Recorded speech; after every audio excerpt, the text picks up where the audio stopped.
She walked into the room expecting money. She found her dead husband alive. Lila Mercer thought the hardest part of her life was behind her, bearing a child she never held, signing papers that killed a marriage, and rebuilding herself one shattered piece at a time. But when a mysterious benefactor summons her with an offer too generous to refuse, she discovers something far more dangerous than charity. The man she divorced didn't just disappear. He became a king, and he wants her back. Stay with me until the end. Like this video and comment what city you're watching from so I can see how far this story travels. The courthouse smelled like floor polish and failure. Lila Mercer sat in the hallway outside Judge Brennan's chambers, her hands folded in her lap like she was praying, though she hadn't done that in years. The leather folder beside her contained the final dissolution papers, signatures dry, marriage dead. 4 years of paperwork to undo 8 years of promises. Mathematics didn't lie. Love did. She didn't cry. She'd run out of tears somewhere between the third miscarriage and the morning she woke up to find Adrian's side of the bed not just empty, but cold. Like he'd been gone for hours. Like he'd been planning his escape while she slept. "Miss Mercer?" The clerk's voice cut through the fluorescent hum. "Judge Brennan will see you now." Lila stood. Her knees popped. 34 years old, and her body already kept a ledger of every loss. She picked up the folder and walked into the office where her marriage would be officially pronounced dead. 10 minutes later, it was done. She walked out of the Richard J. Daley Center into a Chicago winter that had no mercy. February wind ripped down Clark Street like it had a personal vendetta. She pulled her coat tighter, a good coat, wool, bought on sale 3 years ago and worn thin at the cuffs now. She'd lost weight since Adrian left. Not the intentional kind. The kind that came from forgetting to eat because eating alone felt like another small defeat. Her phone buzzed. She ignored it. Probably her mother calling to ask if she was okay, which was code for, "Have you fallen apart yet?" Lila had learned to wear her survival like armor. She went to work. She paid her bills. She smiled when required. No one needed to know that some nights she still woke up reaching for a man who wasn't there, mourning a child who never was. She walked 4 blocks to the Red Line station, descended into the belly of the city, and let the train swallow her north toward Uptown. The car smelled like wet wool and someone's breakfast burrito. She sat between a kid with headphones leaking bass and an old woman whose shopping bags crowded the aisle. Anonymous. Invisible. Exactly how she preferred it. Her stop came. She climbed back into daylight, gray, flat, the kind of sky that made you forget the sun existed. The Lakeview Community Center sat wedged between a laundromat and a closed-down diner, its brick facade tagged with graffiti that almost looked artistic if you squinted. She'd worked here for 2 years, running a family counseling program on a budget held together with grant money and hope. Inside, the fluorescent lights buzzed. The smell of burned coffee greeted her. Marcus, the center's director, leaned against the reception desk, scrolling his phone. He looked up when she entered. "You good?" he asked. "Fine," she said. It was her default answer. Fine meant functional. Fine meant she wouldn't break down in the break room. "You got a visitor." She stopped. "What?" "Some guy, suit, waiting in your office." Marcus frowned. Said it was important, wouldn't give a name. Her stomach tightened. "How long?" 20 minutes. She walked down the narrow hallway, past the bulletin board cluttered with flyers for AA meetings and food pantry schedules, and stopped outside her office door. Through the frosted glass, she could see a silhouette, tall, still. She opened the door. The man stood with his back to her, looking at the framed degrees on her wall. Expensive suit, charcoal gray, tailored close, dark hair touched with silver at the temples. When he turned, his face was unfamiliar, but his eyes weren't. Sharp. Measuring. "Ms. Mercer," he said. Not a question. "Do I know you?" "No, but I know you." He gestured to the chair across from her desk. "May I?" She didn't sit. "You've got 2 minutes." He smiled, thin, professional. "My employer would like to make a donation to your center. Substantial, no strings." "Who's your employer?" "Someone who believes in the work you do here." That's not an answer. "It's the only one I'm authorized to give." He reached into his jacket and pulled out an envelope, cream-colored heavy stock. He set it on her desk. Inside is an invitation to meet him, tomorrow evening. A car will pick you up at 7. I don't take meetings with anonymous donors. You will with this one. Why? The man's expression didn't change, but something flickered behind his eyes.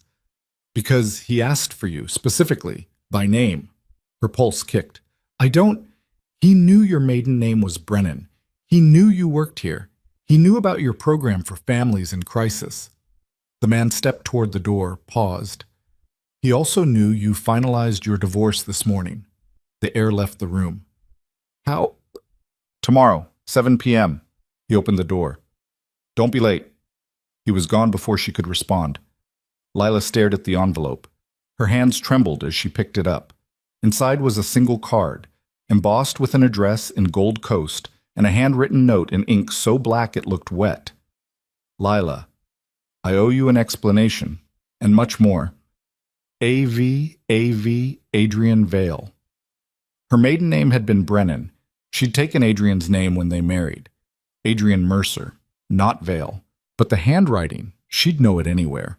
The way he looped his capital letters, the slant of his script. She sat down hard. Adrian was alive, and he'd been watching her.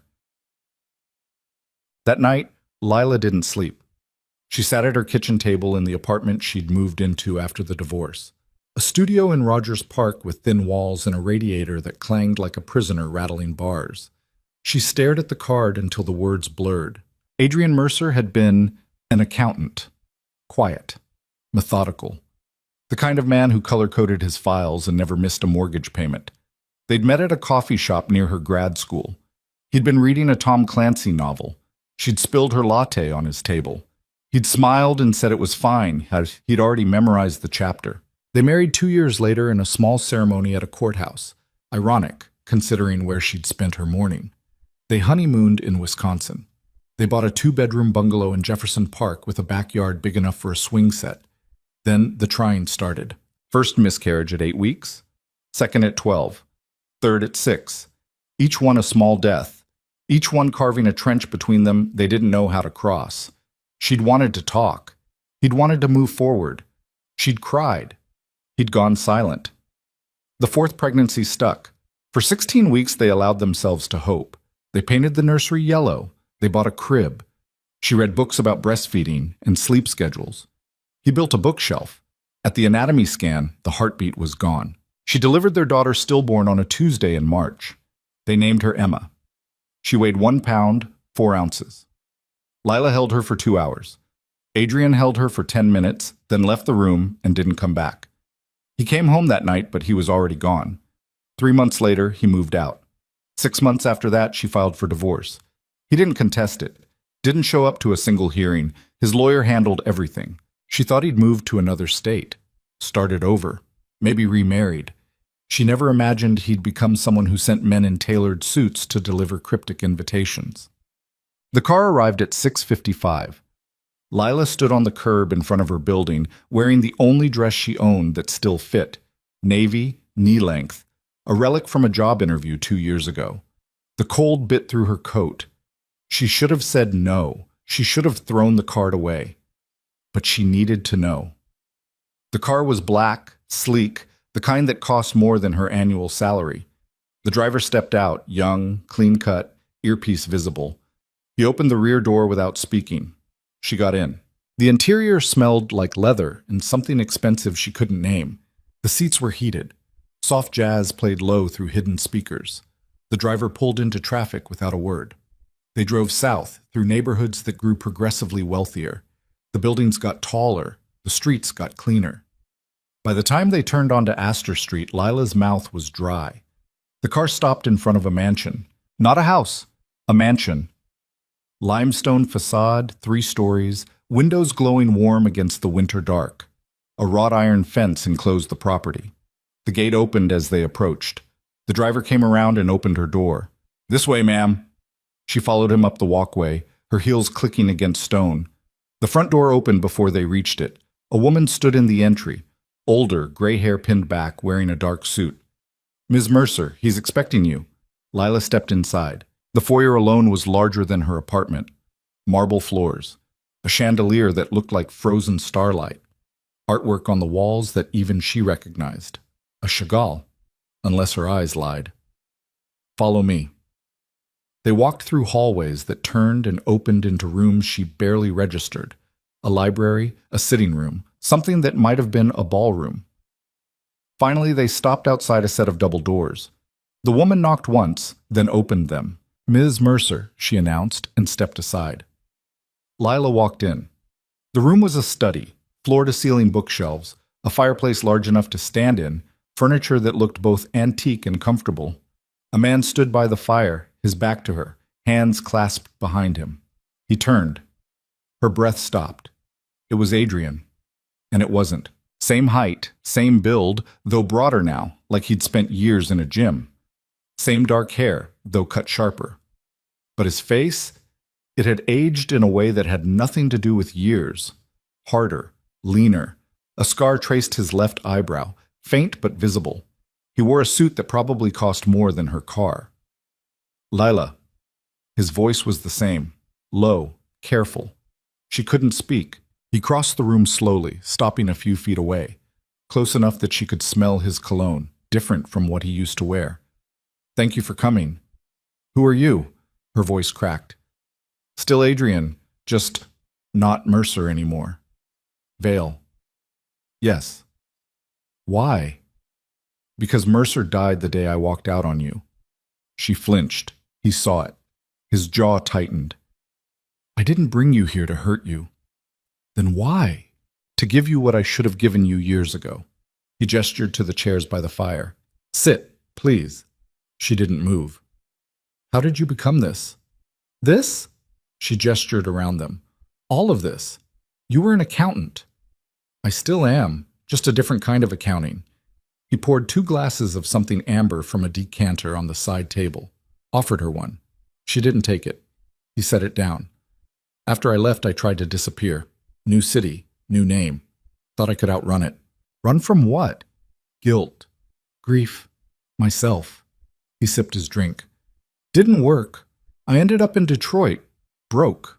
Desperate. Started doing books for a man who owned a construction company. Except it wasn't construction, it was other things." "What things?" "The kind you don't ask about." Her stomach turned. "You're a criminal." "I'm a businessman. The legality is subjective." "That's not an answer." "No, it's not." He met her eyes.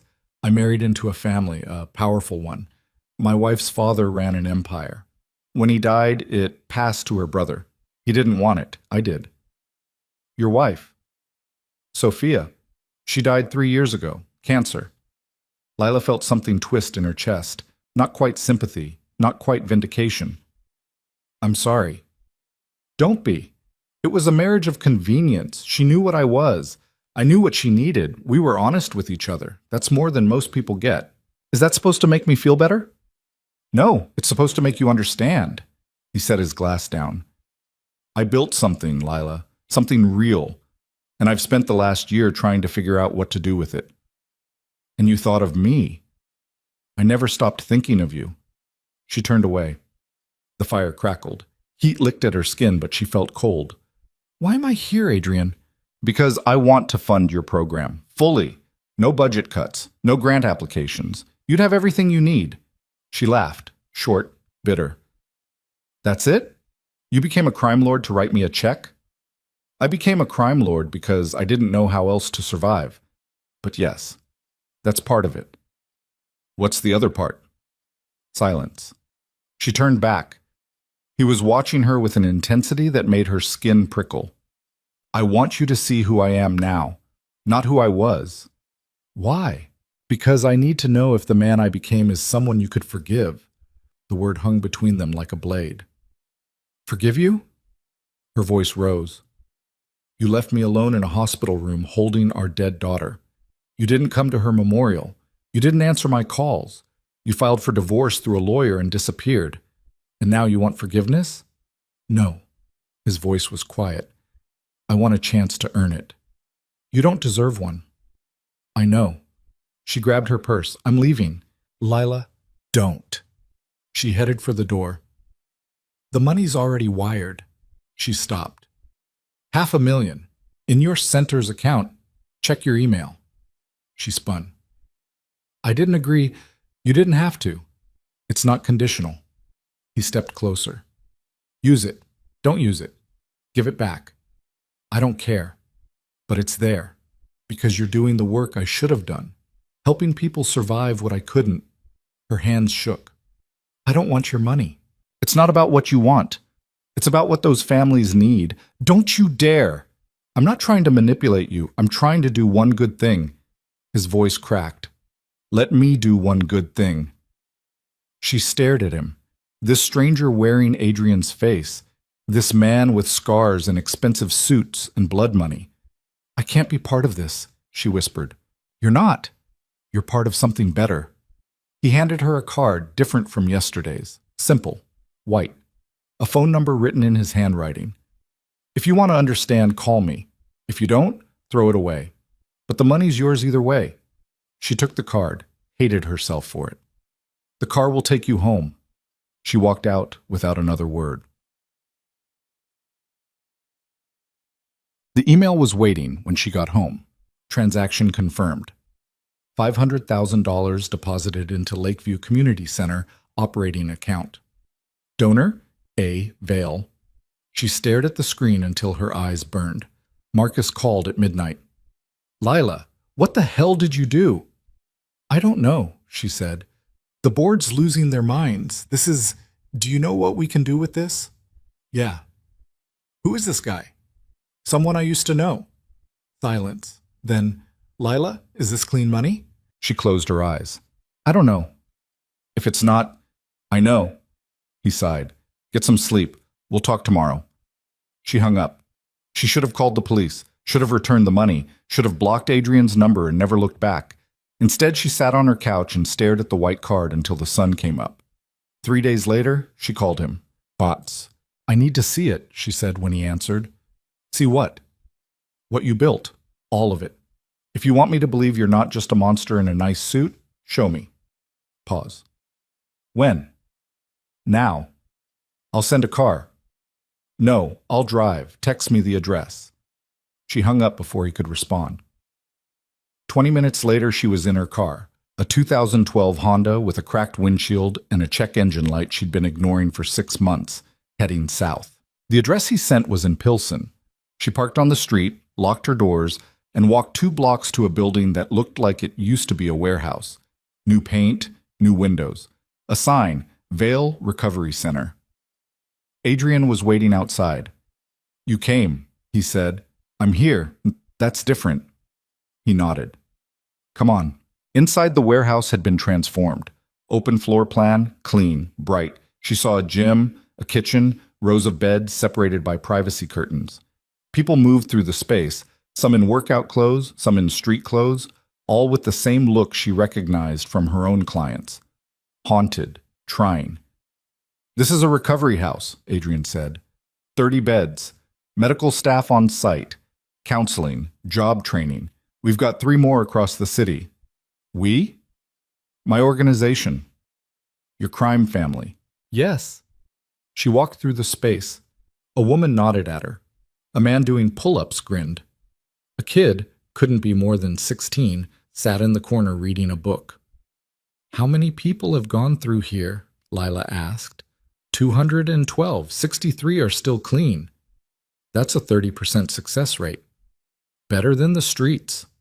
She couldn't argue. He showed her more. A youth center in Englewood. A housing project in Austin that looked like it belonged in a different city. Safe, maintained, affordable. A scholarship fund that had sent 18 kids to college. Where does the money come from? She asked. They were in his car now. Another black sedan. This one he drove himself, heading back north. You don't want to know? I do. He was quiet for a long time. Then, gambling, loans, some construction contracts that aren't entirely legal, protection services for businesses that can't go to the police. You're a gangster. I'm a businessman who operates outside the law. There's a difference. Is there? I don't sell drugs. I don't traffic people. I don't hurt anyone who doesn't come looking for it. He glanced at her. But I won't lie to you. The money's dirty. What I do with it, I'm trying to make that clean. You can't wash blood away with charity. No, but you can build something that outlives the bleeding. She looked out the window. The city slid past. Her city, his city, a place where both of them had been broken and rebuilt in different shapes. Why me? She asked quietly. Why now? Because I'm trying to figure out if redemption is real or if I'm just fooling myself. He pulled up in front of her building, put the car in park. And because you're the only person who ever saw me as something other than a ghost or a weapon. I don't see you at all anymore. I know. But maybe you could, if I showed you the truth. I've seen the truth. Rehab centers don't erase what you are. No, they don't. He turned to face her. But they're proof I'm trying. She reached for the door handle. Lila. She stopped. Emma's birthday is next month. Her chest tightened. I'm going to visit her grave, he said. I go every year. I know you do too. I've seen you there. Her breath caught. You've been watching me? Making sure you're safe. That's all. That's not your job anymore. I know, but it's the only part of me that still feels human. She got out of the car, stood on the curb. He rolled down the window. If you want to come with me, he said, I'll pick you up, March 16th, 10 a.m. Don't, she whispered. I'll be here. You don't have to answer now. He drove away. Lila stood in the cold, shaking until she couldn't feel her fingers. March 16th came. She told herself she wouldn't go. Told herself every day for 3 weeks. Emma's birthday was private. Sacred. She didn't need Adrian there turning it into something complicated. But at 9:45, she was dressed and waiting by the window. At 10, a car pulled up. Not the black sedan. A smaller car. A Toyota. Adrian sat in the driver's seat wearing jeans and a sweater. No suit, no polish. She went downstairs. You came, he said when she got in. Don't make it a thing. They drove in silence to Graceland Cemetery, parked near the north gate, walked through paths lined with monuments older than both of them combined. Emma's grave was small, a flat marker with her name and dates. March 16th, 2019 to March 16th, 2019. Beloved daughter. Adrian had brought flowers, daisies, yellow. Lila's throat closed. Daisies had been what they'd planned for the nursery. Yellow like sunshine. He remembered. They stood side by side, not touching. I'm sorry, he said finally. I'm sorry I left you alone. I'm sorry I didn't fight for us. I'm sorry I was too broken to see you were breaking too. Lila's eyes burned. I tell myself I left because I thought you'd be better off without me, he continued. But the truth is, I left because I didn't know how to stay. I didn't know how to look at you without seeing everything we lost. And I hated myself for it, so I ran. You should have talked to me. I know. We should have fought, screamed, anything. I know. She knelt, placed her hand on the stone. Cold. Permanent. I was so angry at you. You had every right. I still am. I know. She looked up at him. But I'm tired, Adrian. I'm tired of carrying this alone. He knelt beside her. Then don't. She wanted to hate him, wanted to walk away and never look back. But sitting there, at the grave of the child they'd lost, she felt something shift. Not forgiveness. Not yet. But maybe the beginning of it. I need time, she said. I've got nothing but time. And I need honesty about everything. Okay? Starting with this. She turned to face him fully. Is there anyone trying to kill you? He hesitated. Adrian, there's always someone. It's part of the life. Her stomach sank. Are you in danger right now? No more than usual. That's not reassuring. I've got security. I'm careful. I've survived worse. That's also not reassuring. He almost smiled. I won't lie to you, Lila. Yes, there are risks, but I manage them. And I keep the people I care about far away from the fire. I'm not asking you to protect me. I'm asking if being near you will get me killed. No. Promise me. I promise. She wanted to believe him. There's something else I want to show you, he said. If you'll let me. What? A place. Somewhere no one knows about. Not my organization. Not anyone. He stood, offered his hand. Somewhere I go when I need to remember I'm still human. She looked at his hand, work roughened now, scarred across the knuckles. Not the soft hands of an accountant anymore. She took it. He pulled her to her feet. They drove for 40 minutes out of the city into suburbs that thinned into farmland. He turned down a narrow road lined with trees, then onto a gravel drive that led to a small house. Not a mansion, a cottage, white siding, blue shutters, a porch with a swing. I bought it 2 years ago, Adrian said as they got out. It's under a shell company. No one knows it exists. He unlocked the door. Inside was simple, furniture that looked lived in. A kitchen with copper pots hanging over the stove, books on shelves, a fireplace, and in the back bedroom, a nursery. Lila stopped in the doorway. Yellow walls, a crib with a mobile of stars and moons, a bookshelf filled with children's books, a rocking chair. I couldn't let it go, Adrian said quietly behind her. I tried, but every time I closed my eyes, I saw what we'd planned, what we'd lost. So I built it, here, where no one could see me fall apart. She walked into the room, ran her fingers over the crib rail. It was real, solid, not a shrine, a promise that never got kept. I come here when it gets too loud, he said, when I need to remember why I'm trying to be better. She turned. He stood in the doorway, arms crossed, vulnerable in a way she'd never seen him before. This is who you are now? She asked. Part of me. Yeah. And the other part? Still a monster. Just one trying to build something that matters. She walked to him, stopped close enough to see the scar on his eyebrow, the silver in his hair, the lines around his eyes.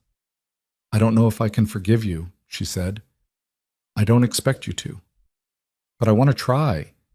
His breath caught. Not because you deserve it, she continued, because I need to know if we can be something other than ghosts. What does that mean? It means I'll stay, for now. I'll let you show me who you've become. But if I find out you're lying, about the danger, about the violence, about any of it, I'm gone. Understood. And if I stay, I'm not just some mistress hiding in your safe house. I'm part of it. I see everything, the good and the bad. Lila, those are my terms. He studied her for a long moment, then nodded. Okay. Okay? You want the truth? I'll give it to you. All of it. She didn't know if she believed him, didn't know if this was healing or self-destruction, but she was tired of being alone. Show me, she said. Over the next 2 months, he did. She went to meetings in the back rooms of restaurants where men with hard eyes discussed territory and tribute. She saw money change hands, cash in duffel bags, wire transfers with coded memos. She met his lieutenants, Marcus Delgado, sharp and suspicious, Tommy Chen, quiet and lethal, Sophia's brother Dante, who looked at Adrian like he couldn't decide whether to hug him or shoot him. She saw the violence, too, not directly. Adrian kept her away from that, but she saw the aftermath. A man with a broken jaw who'd tried to skim from a protection payment. A warehouse torched after a rival tried to move product through Adrian's territory. Bodies that didn't make the news, but everyone knew about anyway. This is what you do, she said one night. They were at the cottage. She'd started spending weekends there. Easier than pretending her apartment was home. This is what I manage, he corrected. I don't pull triggers anymore. I delegate. That's not better. No, but it's honest. She poured herself a glass of wine. Do you regret it? Any of it? Which part? Becoming this. He was quiet. Then, I regret losing you. Everything else. It kept me alive when I wanted to die. So no, I don't regret it, but I'm trying to evolve past it. How? By making sure the next generation doesn't have to choose between survival and morality. He gestured to a folder on the table. Look. She opened it. Business plans, legal contracts, construction permits for affordable housing, partnership agreements with community organizations. I'm going legitimate, he said. Slowly, carefully, but it's happening. Another 5 years, everything I control will be clean. And the men who work for you, the ones who've built their lives on the dirty money, I'm offering them options. Legitimate jobs, pensions, a way out. And if they don't want out, then they're not my problem anymore. She closed the folder. You're really doing this. I told you, I'm trying. She looked at him. This man who'd been her husband, her ghost, her enemy, her... What? She didn't have a word for it yet. I'm starting to believe you, she said. He smiled. Not the polished smile he wore in meetings. Something real. Good. That night, after too much wine and too many confessions, they ended up in the living room with the fireplace going and old records playing on a turntable Adrian had restored. You hate Sinatra, she said. You love him. That's enough. She laughed. It felt strange. Good. He stood, offered his hand. Dance with me. Adrian, just once, like we used to. She took his hand. They swayed in the firelight, not quite in rhythm, not quite strangers. His hand on her waist felt familiar and foreign all at once. She rested her head against his shoulder and let herself remember when they were young and stupid and thought love was enough. I miss her, she whispered. Me too. I miss us. His arms tightened. We're still here. Are we? He pulled back just enough to look at her. I don't know what we are, but I know I'm not letting go again. She should have pulled away. Should have kept the distance that kept her safe. Instead, she kissed him. It wasn't soft. Wasn't sweet. It was 4 years of anger and grief and need crashing together like a storm finally breaking, his hands in her hair, her fingers digging into his shoulders, desperation disguised as desire. When they broke apart, they were both breathing hard. Lila, don't. Don't make this more than it is. What is it? I don't know, but I need it right now. I need to feel something other than empty. He searched her face. Are you sure? No, but I'm doing it anyway. They barely made it to the bedroom. Afterward, lying in tangled sheets with his heartbeat under her ear, she felt something crack open inside her. Not healing, not yet, but maybe the beginning of it. I can't promise you forever, she said into the dark. I'm not asking for forever, just tomorrow. What if tomorrow breaks us again? Then we'll figure it out, together, this time. She wanted to believe that. She almost did. But in the back of her mind, a voice whispered that nothing built on blood and secrets ever stood for long. She fell asleep anyway, too tired to listen. The betrayal came on a Thursday. Lila was at the center when Marcus pulled her into his office. We need to talk. What's wrong? He handed her a newspaper, folded to page 6. A headline: Federal investigation into Vail Enterprises alleges racketeering, money laundering. Her vision tunneled. Tell me it's not true, Marcus said. Tell me that money didn't come from this. She couldn't. Jesus, Lila. He told me he was going legitimate, and you believed him. Marcus's voice rose. You took $500,000 from a man under federal investigation and didn't think to ask questions? He showed me his businesses. They're real. Built on what? Where do you think the seed money came from? She didn't have an answer. The board's meeting tonight, Marcus said. Emergency session. They're going to vote on returning the donation. We can't. We've already spent... I know, which means we're in deep. And if the feds come sniffing around, we're done. The center's done. Everything we've built. She felt the walls closing in. I'm sorry, she whispered. Sorry doesn't fix this. He rubbed his face. I like you, Lila. You do good work. But you brought a bomb into this building, and I don't know how to defuse it. She left before he could say more. Outside, her phone rang.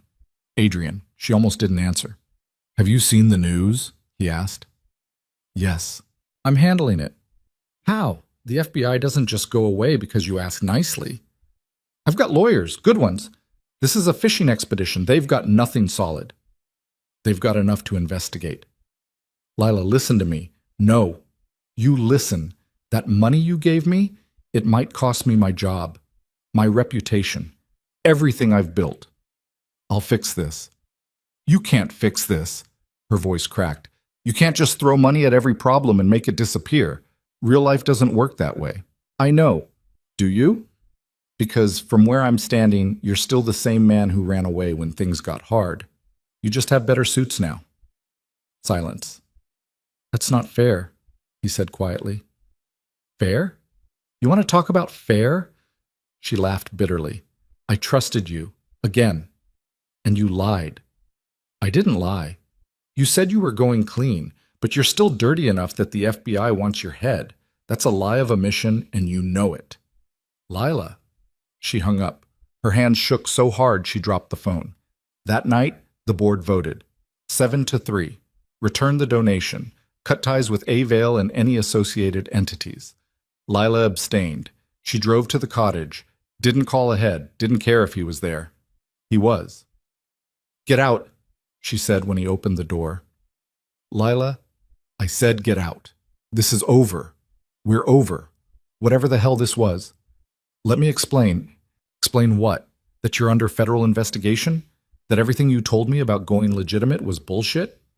It's not bullshit. The investigation is targeting old business, stuff from years ago. I'm not actively. I don't care. She shoved him. He didn't move. I don't care about your excuses. I care that you made me complicit. That you used me. I never used you. Then what do you call this? You show up out of nowhere, throw money around, show me just enough truth to make me believe you've changed. And then this? She gestured wildly. You're still a criminal, Adrian. You're just better at hiding it now. I'm trying, Chob. Trying isn't enough. Tears burned her eyes. Trying doesn't protect me. Trying doesn't save my job. Trying doesn't make you clean. He stepped toward her. She stepped back. Don't, she warned. I love you. The words hit like a fist. What? I love you. I never stopped, and I know I don't deserve you. I know I'm still broken and dangerous and probably going to hell, but I love you, and I'm trying to be someone worthy of that. She shook her head. Love isn't enough. We proved that already. Then what is? I don't know, but it's not this. She wiped her eyes. I'm done, Adrian. I can't do this anymore. I can't keep hoping you'll be someone you're not. I'm not asking you to hope. I'm asking you to wait. Let me fix this. Let me prove. No. Her voice broke. No more proving. No more chances. I'm out. She turned to leave. He grabbed her arm, not hard, just enough to stop her. Please. She looked back, saw the man who'd held their daughter for 10 minutes and ran, saw the man who'd built an empire from grief, saw the stranger who'd somehow become familiar again. Let me go, she whispered. He did. She walked out, got in her car, drove back to the city with tears streaming down her face and the radio off because she couldn't stand the noise. When she got home, she found an envelope slipped under her door. Inside, a check from Adrian's lawyer, made out to Lakeview Community Center for $500,000. A note attached in Adrian's handwriting. This is clean money, my personal account. Not the business, not the empire, just me. Do with it what you need. No strings, no contact. I'm sorry. She sat on her floor and cried until she couldn't breathe. The next morning, she deposited the check. The board accepted it, quietly, gratefully. Lila didn't tell them where it came from. She threw away Adrian's number, deleted his emails, avoided the cottage. For 3 weeks, she rebuilt her walls. Then the bomb went off. Massive. The explosion happened at one of Adrian's recovery centers. Lila heard about it on the news. She was at the center, running a session with a family whose father had just been released from prison. The TV in the waiting room was on. Breaking news, fire trucks, smoke. Vail Recovery Center destroyed in suspected arson. 3 dead. Dozens injured. Her coffee cup slipped from her hand. Marcus appeared in the doorway. Lila! She was already running. She drove to Pilsen with her hand shaking so hard she could barely hold the wheel. Police had the block cordoned off. She parked illegally and ran to the barriers. The building was gone. Just rubble and smoke and firefighters pouring water on embers that refused to die. Ma'am, you need to step back. I know someone inside, she said.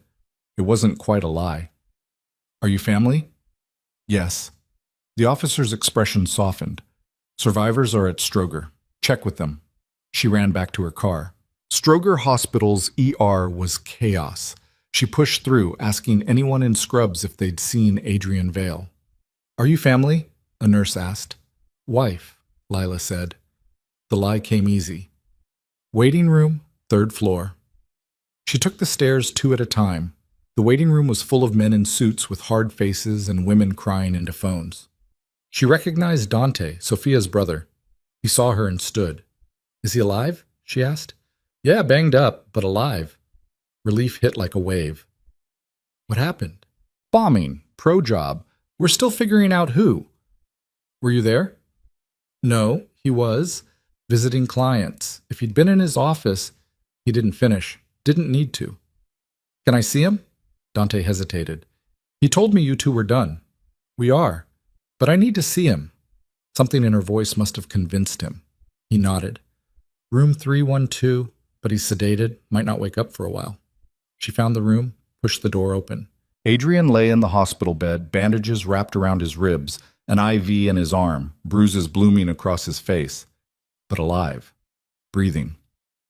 She sat in the chair beside him and cried, not because she'd forgiven him, not because she wanted him back, but because the thought of him dying had split her open all over again. She stayed until the sun set. When visiting hours ended, Dante appeared in the doorway. You should go home, he said. I know. He'll be okay. Adrian's got 9 lives. How many has he used? Dante smiled, grim. Too many. She stood, looked back at Adrian one more time. Tell him I was here, she said. You can tell him yourself, when he wakes up. No, I can't. She left before Dante could argue, but the next day she came back, and the day after that. On the 3rd day, Adrian woke up. His eyes opened slow, like someone dragging themselves out of deep water, unfocused at first. Then they landed on her. Lila. His voice was gravel, dry. She reached for the cup of water on the bedside table, held the straw to his lips. He drank without taking his eyes off her. You came back, he said. Don't read into it. Hard not to. She set the cup down. How do you feel? Like a building fell on me. He tried to shift, winced. How bad is it? 3 cracked ribs, concussion, 2nd-degree burns on your left arm. You're lucky. 3 people died. I know. His jaw tightened. She saw the guilt move across his face like weather. Who were they? She asked. Residents, James Park, 52, 6 months clean, Maria Gonzalez, 28, pregnant, and a kid. 16. Name was... His voice broke. Name was Kevin. He wanted to be a chef. She reached for his hand before she could stop herself. His fingers closed around hers, rough, warm, alive. This is what I didn't want, he said. This is why I tried to keep you away. From what? Bombs? From everything. The violence, the revenge, the fact that people want me dead and don't care who's standing nearby when they come for me. Who did this? Still figuring it out. Could be the Italians. Could be someone inside my organization. Could be federal agents trying to send a message. He laughed, bitter, painful. Take your pick. You have that many enemies? I built an empire on other people's backs. What do you think? She pulled her hand away. I think you're an idiot, probably. I think you got exactly what you asked for. Definitely. And I think I'm an even bigger idiot for sitting here. Why are you here? She didn't have a good answer. I saw the news. I needed to know if you were alive. Why? Because apparently I'm not done hating you yet. He smiled. It looked like it hurt. Fair. The door opened. Dante walked in, saw Lila, stopped. Didn't know we had company, he said. She was just leaving, Adrian said. No, I wasn't, Lila said. Both men looked at her. I want to know who did this, she said, and I want to know what you're going to do about it. Lila, you brought me into this world. You showed me the good parts and hid the bad. Well, now the bad's out in the open, and I want the truth, all of it. Adrian and Dante exchanged a look. Give us a minute, Adrian said. Dante nodded and left. Adrian shifted in the bed, bit back a groan. You don't want to be part of this. You're right, I don't. But I'm tired of pretending I can just walk away. You said you wanted honesty, so be honest. Who's trying to kill you? He was quiet for a long time, then... There's a guy. Mateo Ruiz runs territory on the south side. We had an agreement. He breaks it regularly. I let it slide because going to war costs more than it's worth. But 3 months ago, one of his guys killed a kid in a drive-by. 12 years old. Wrong place, wrong time. What did you do? I told Mateo to hand over the shooter. He refused, said it'd make him look weak, so I made the decision for him. Meaning? Meaning the shooter's dead and Mateo's pissed. Her stomach turned. You killed him. I had him killed. There's a difference. Is there? In this world? Yeah. She stood, paced to the window. The city sprawled below, gray and gold in the afternoon light. So this is retaliation.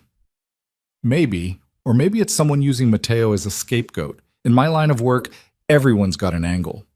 And you're just going to, what, kill him back? If he did this?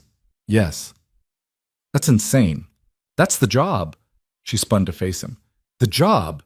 You talk about it like you're a plumber, like this is just another day at the office. For me, it is. Then you haven't changed at all. His expression hardened. I never said I changed. I said I was trying. There's a difference. What difference? You're still killing people. You're still running a criminal empire. You're still trying to keep innocent people from dying in the crossfire, he interrupted. That kid, the 12-year-old. His name was Marcus, same as your boss. You want to know why I had that shooter killed? Because if I didn't, Mateo would have done it again, and someone had to draw a line. By becoming a murderer yourself? I was already a murderer.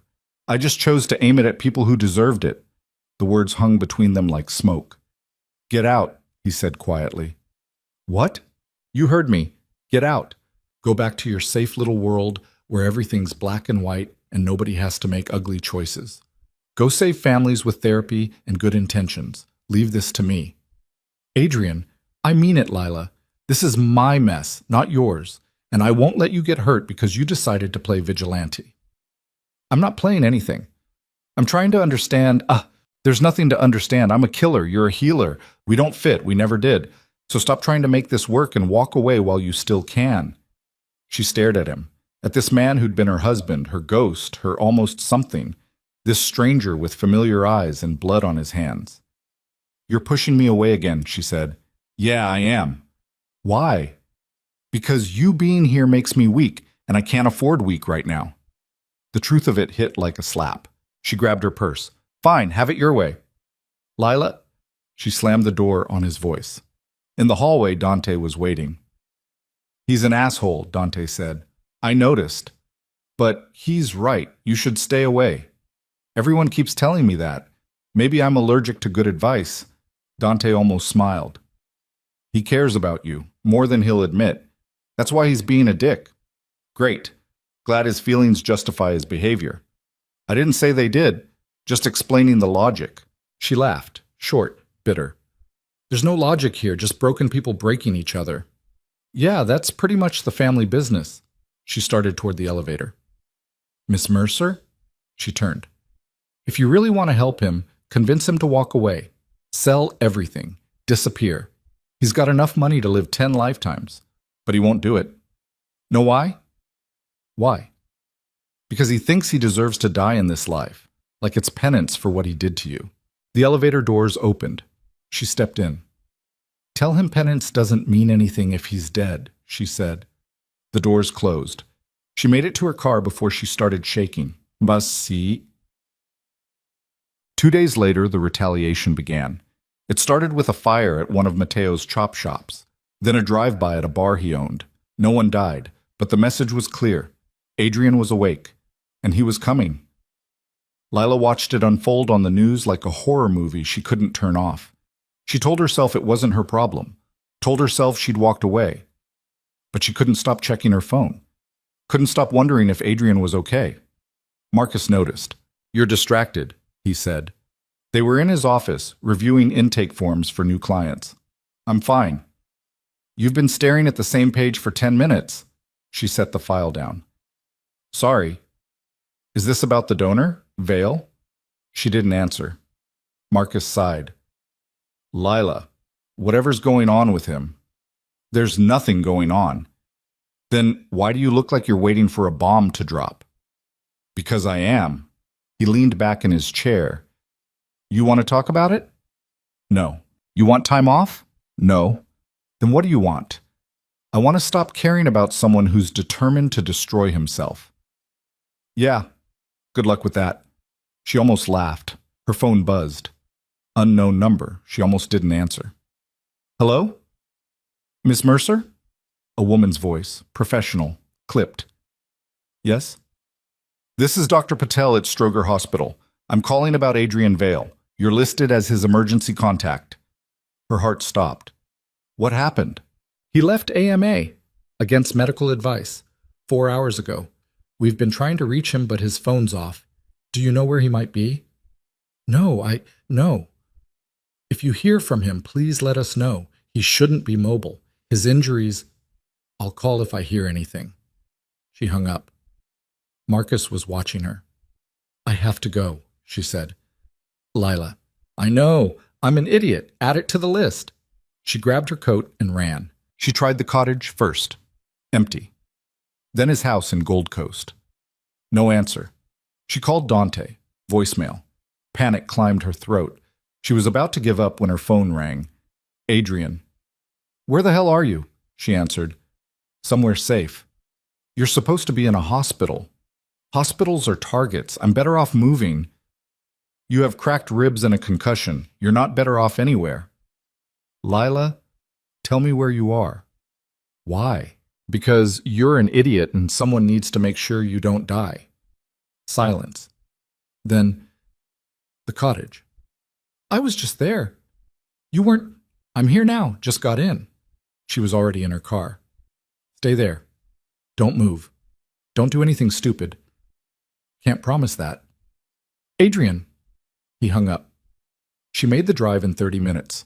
His car was in the driveway. The Toyota, not the sedan. She parked behind it and ran to the door. It was unlocked. She found him in the kitchen, sitting at the table with a bottle of whiskey and a gun. What the hell is this? She said. Insurance.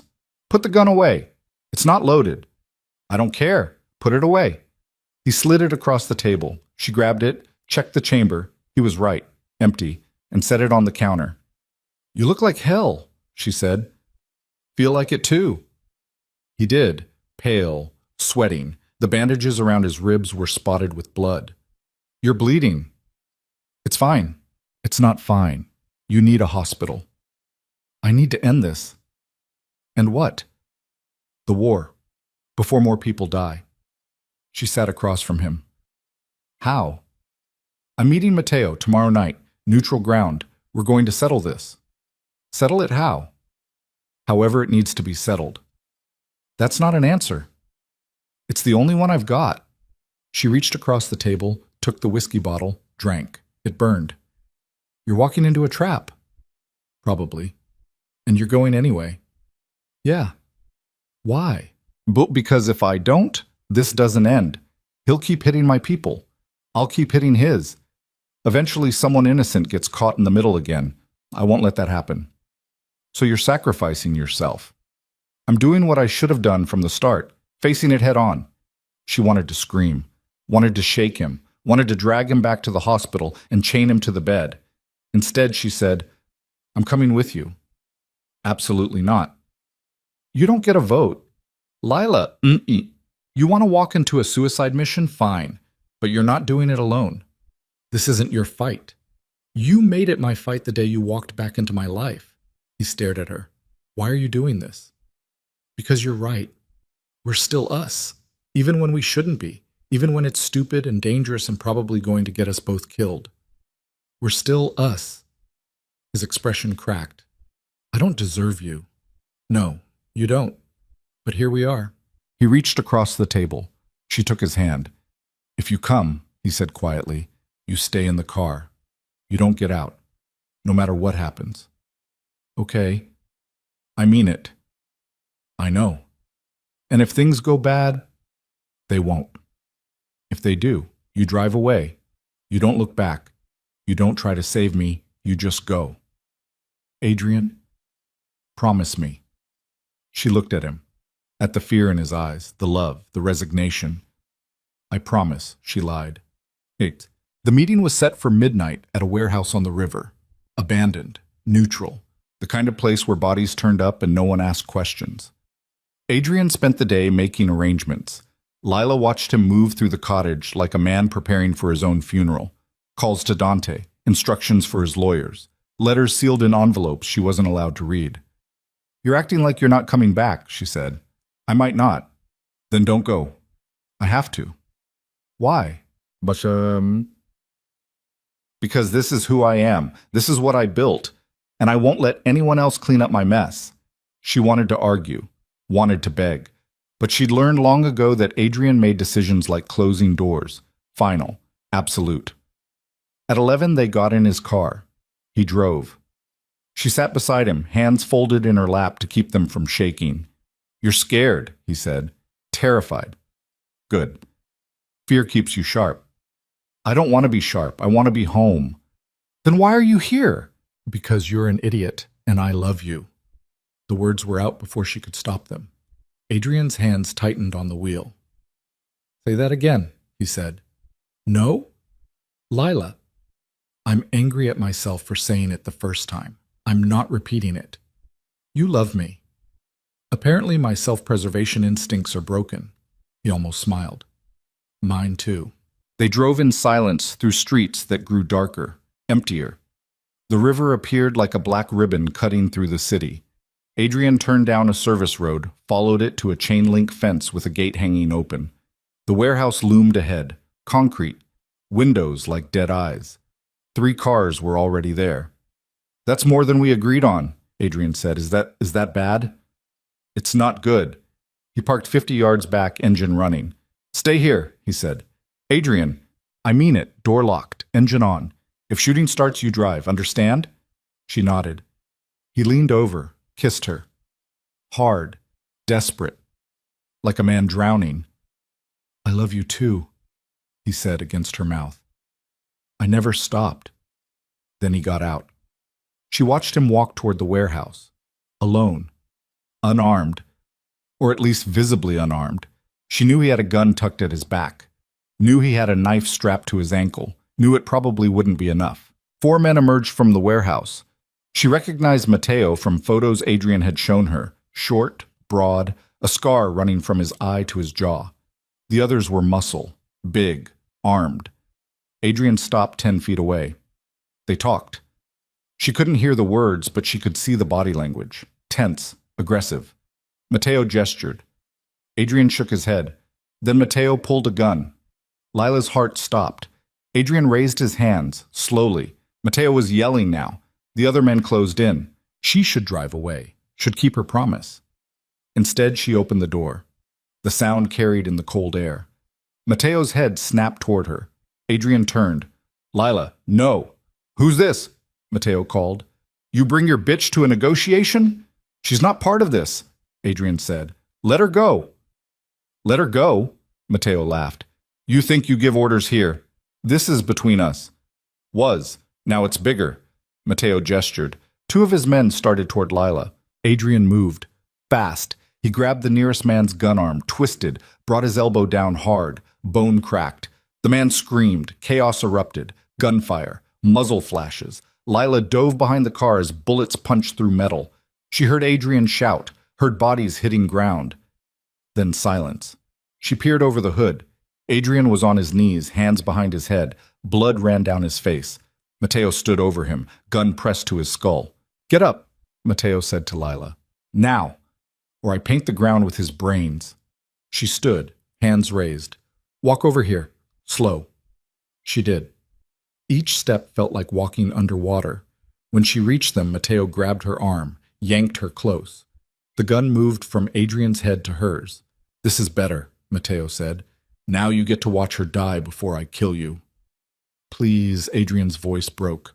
"Please, take me. Let her go." "Why would I do that? This is more fun." Lila's ears rang. Her vision tunneled. She could feel the gun's muzzle against her temple. Cold, hard, final. "I'm sorry," Adrian whispered. "I'm so sorry." She looked at him. At the man she'd loved, lost, found again. The man who'd tried to save her by pushing her away and failed because love didn't work like that. "It's okay," she said. Matteo's finger tightened on the trigger. Then headlights flooded the scene. Cars, 3 of them, roared through the gate. Doors flew open. Men poured out. Dante's voice. Drop it! Matteo hesitated. That was all Adrian needed. He surged upward, drove his shoulder into Matteo's gut. The gun went off. Lila felt the bullet pass so close it displaced air against her cheek. Then Adrian had Matteo on the ground, fists driving into his face again and again and again until Dante pulled him off. "He's done," Dante said. "He's done, Adrian. Stop." Adrian stumbled back, chest heaving. His knuckles were split. Blood, his and Matteo's, covered his hands. Lila ran to him. He caught her, held her so tight she couldn't breathe. "You promised," he said into her hair. "You promised you'd stay in the car. I lied. You could have died. So could you." He pulled back, cupped her face. "Are you hurt?" "No. Are you?" "I'll live." Around them, Dante's men were securing Matteo and his crew. Zip ties, guns collected. Someone was calling it in. Not to the police. To whoever cleaned up messes like this. "What happens now?" Lila asked. "Now?" Adrian looked at Matteo. Unconscious, bleeding, finished. "Now we end this. For good." "How?" He didn't answer. Didn't need to. Dante approached. "We need to move. Police will be here soon." "Go," Adrian said. "I'll handle it." "Adrian, I said go. Take her. Keep her safe." "No," Lila said. "I'm not leaving you. Lila, you don't get to push me away anymore. I'm here. I'm staying. Whatever happens next, we do it together." He searched her face, looking for doubt, for fear, for any reason to refuse. He found none. "Okay," he said finally. "Together." Dante shook his head. "You're both insane." "Probably," Adrian said, "but we're consistent." They got into Dante's car, Adrian, Lila, and two of Dante's men. They left Matteo and his crew for the cleanup team. As they drove away, Lila looked back, saw the warehouse receding, saw the place where she'd almost died, saw the moment she'd crossed a line she couldn't uncross. She wasn't an outsider anymore, wasn't a civilian watching from the sidelines. She was complicit, involved, part of Adrian's world in ways that couldn't be undone. And instead of terrifying her, it felt like relief, like she'd finally stopped pretending she could live half a life. Adrian's hand found hers in the dark. "No going back now," he said quietly. "I know. You understand what this means? What you just became?" "Yeah." "And you're okay with it?" She thought about the gun to her head, the fear, the clarity that came when death was close enough to taste. "I don't know if okay is the right word," she said, "but I'm here, and I'm not leaving." He kissed her knuckles. "Then we'll figure it out." The car turned onto Lakeshore Drive. The city sprawled beside them, lights reflecting off water, buildings reaching toward a sky that promised nothing. Somewhere behind them, men were disposing of evidence, making problems disappear, rewriting history so the truth would never surface. Somewhere ahead, consequences waited. Federal investigations, rival factions, the slow grind of violence that Adrian had spent years trying to escape. But in that moment, in the back seat of a car driving through a city that knew how to keep secrets, Lila felt something she hadn't felt in years. Not peace, not safety, but purpose. She'd spent 4 years rebuilding herself in the ruins of grief, building walls, keeping the world at arm's length, playing it safe. Maybe safe was overrated. Maybe the only way forward was through the fire. She leaned against Adrian's shoulder, felt his arm come around her, felt his heartbeat, fast, alive, real. "Where are we going?" she asked. "Somewhere they won't find us, at least for tonight. And tomorrow?" "Tomorrow we deal with the fallout. Which will be? Bad. Matteo's organization won't let this slide. The feds will probably accelerate their investigation. And Dante's going to lecture me for 2 hours about bringing you into this.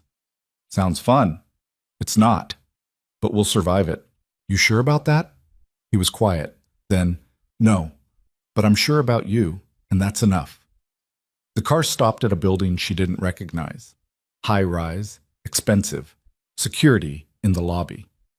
"Safe house," Dante said from the front seat. "No one knows about it except me." They took an elevator to the 23rd floor, a penthouse with floor-to-ceiling windows overlooking the lake, minimal furniture, sterile, the kind of place built for hiding, not living. Dante handed Adrian a burner phone. I'll call you when it's clear. Could be a day. Could be a week. Thanks. Don't thank me. Just don't get her killed. Dante left. The door locked behind him. Lila and Adrian stood in the empty apartment, alone for the first time since the warehouse. You're bleeding again, she said. He looked down. The bandages around his ribs were soaked through. Yeah. Bathroom. Now. She found a first aid kit under the sink, stocked like a field hospital. Bandages, antiseptic, sutures, painkillers. She made Adrian sit on the toilet while she worked. His injuries were worse than he'd admitted. The ribs were seeping. The cut on his forehead needed stitches. Bruises bloomed across his torso like storm clouds. You should be in a hospital, she said as she cleaned the wounds. Hospitals ask questions. So do I. He smiled, winced when it pulled his split lip. Ask. Do you regret it? Any of this? Bringing you into my world? Yes. Every second and not at all. That's not an answer. It's the only one I've got. He caught her wrist. I'm sorry, for tonight, for all of it. You could have died because I was too stubborn to walk away from this life. You were trying to protect people. I was trying to protect my ego. There's a difference. She taped the last bandage. What happens now? After tonight? I don't know. Mateo's finished, but his people aren't. And the feds? They're going to come at me hard. Can you win? Against Mateo's crew, maybe. Against the federal government? He laughed. No. Then what's the plan? There isn't one. I'm making this up as I go. She sat back on her heels. That's terrifying. Yeah. I meant what I said in the car. I'm not leaving. I know. Even if it gets worse. It will get worse. Then we'll deal with it. He pulled her close, kissed her forehead. You're insane. So are you. We're perfect for each other. They stayed like that, her on the floor, him on the toilet, both of them battered and exhausted, until the adrenaline faded and exhaustion took over. Come on, she said. You need rest. She helped him to the bedroom. He collapsed on the bed, fully dressed. She lay down beside him. Lila? Yeah? I meant what I said, too. I love you. I never stopped. I know. And I'm going to do everything I can to keep you safe. I know that, too. Even if it means pushing you away again. She rolled to face him. Don't you dare. If it keeps you alive, I don't want to be kept alive at arm's length. I want to live. With you. In whatever mess this turns into. You don't know what you're asking for. Yes, I do. I'm asking for the truth, all of it. The blood and the violence and the danger. I'm asking to stop being protected and start being trusted. He stared at her. Then, okay. Okay? You want in? You're in. No more walls, no more secrets. Promise? Promise. She kissed him. Tasted blood and whiskey and something that felt like hope. They fell asleep tangled together, two broken people trying to build something whole from the wreckage. Outside, the city hummed. Police sirens wailed in the distance. Somewhere, Mateo's organization was planning revenge. Somewhere, federal agents were building their case. But in that moment, in a safe house overlooking a dark lake, Lila Mercer stopped running from her past and stepped fully into a future she couldn't predict. She'd crossed the point of no return, and she wasn't looking back. Eek. Morning came too soon. Lila woke to Adrian already up, on the phone, pacing by the windows. His voice was low, clipped. She caught fragments. How many? When? Dante. I don't care what it costs. She sat up. Her whole body ached. Stress, fear, the crash after adrenaline. Adrian ended the call, turned. You're awake. What's wrong?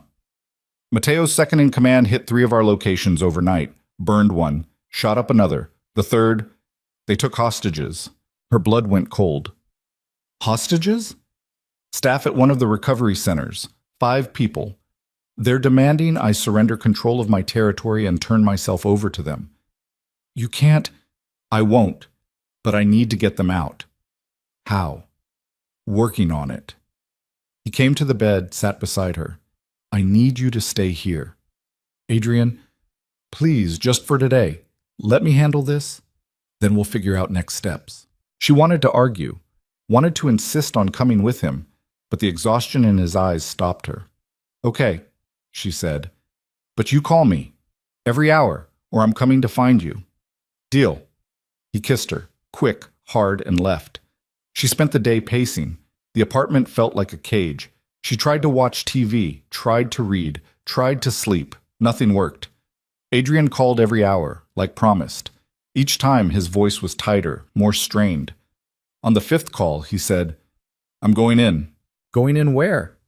"The building where they're holding the hostages. Dante's got a plan. It's risky, but it's all we've got." "Let me help." "No."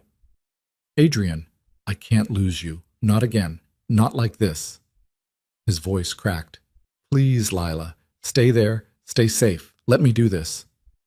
And if you don't come back, then Dante will get you out. You'll be okay." "I don't want to be okay without you." Silence. Then, "I love you." The line went dead. She stared at the phone. Stay safe. Stay here. Let him handle it. She'd promised, but promises made under duress didn't count. She grabbed her coat, found the keys to a car in the kitchen drawer, Dante must have left them, and headed for the door. She was done watching from the sidelines. If Adrian was walking into hell, she was walking in with him, even if it killed them both. The address Dante had given Adrian was in Bridgeport, a neighborhood where questions didn't get asked and sirens were white noise. Lila drove with her hands white-knuckled on the wheel, following the GPS on the burner phone she'd found in the apartment. 20 minutes. She could make it in 20 minutes if traffic cooperated. Traffic didn't cooperate. By the time she pulled onto the street, she was 37 minutes behind Adrian. The building was obvious. An old meatpacking plant, windows dark, cars clustered around the loading dock like scavengers around a carcass. She parked a block away, killed the engine, and sat in the silence trying to figure out what the hell she thought she was doing. She had no weapon, no plan, no backup. Just a bone-deep certainty that if Adrian died today, she'd spend the rest of her life wishing she'd been there. She got out of the car. The air smelled like rust and river water. Her breath came out in clouds. She walked toward the building, keeping to the shadows, her heart hammering so hard she thought it might crack a rib. A man stood by the loading dock entrance, smoking. One of Mateo's crew. She recognized the tattoos from photos Adrian had shown her. He hadn't seen her yet. She should turn back. Should call Dante. Should do literally anything except what she was about to do. Instead, she stepped into the light. "Hey." The man's head snapped up. His hand went to his waistband. "I'm looking for Adrian Vale," she said. Her voice didn't shake. Small miracle. The man's eyes narrowed. "Who the fuck are you?" "Someone he cares about, which means I'm leverage. So either shoot me or take me to whoever's in charge." He stared at her like she'd grown a second head. Then he pulled his phone, made a call, spoke in rapid Spanish, hung up. "Inside," he said. "Hands where I can see them." She raised her hands. He patted her down, quick, professional, then grabbed her arm and shoved her toward the door. The interior of the plant was a maze of rusted machinery and dangling chains. Emergency lights cast everything in sickly yellow. She heard voices ahead, echoing off concrete. They emerged into a wide-open space that must have been the main floor, and there, in the center, was Adrian. He was on his knees, hands zip-tied behind his back, blood running from his nose. Dante was beside him, in the same position. 3 other men, Adrian's crew, she assumed, were lined up against the wall, similarly bound. And standing over them, gun in hand, was someone she recognized. Tommy Chen, Adrian's lieutenant. The quiet one, the one Adrian had trusted. Her stomach dropped. Tommy saw her. His expression didn't change. "Miss Mercer," he said. "Didn't expect to see you here." Adrian's head jerked up. When he saw her, the blood drained from his face. "Lila, no. Shut up," Tommy said.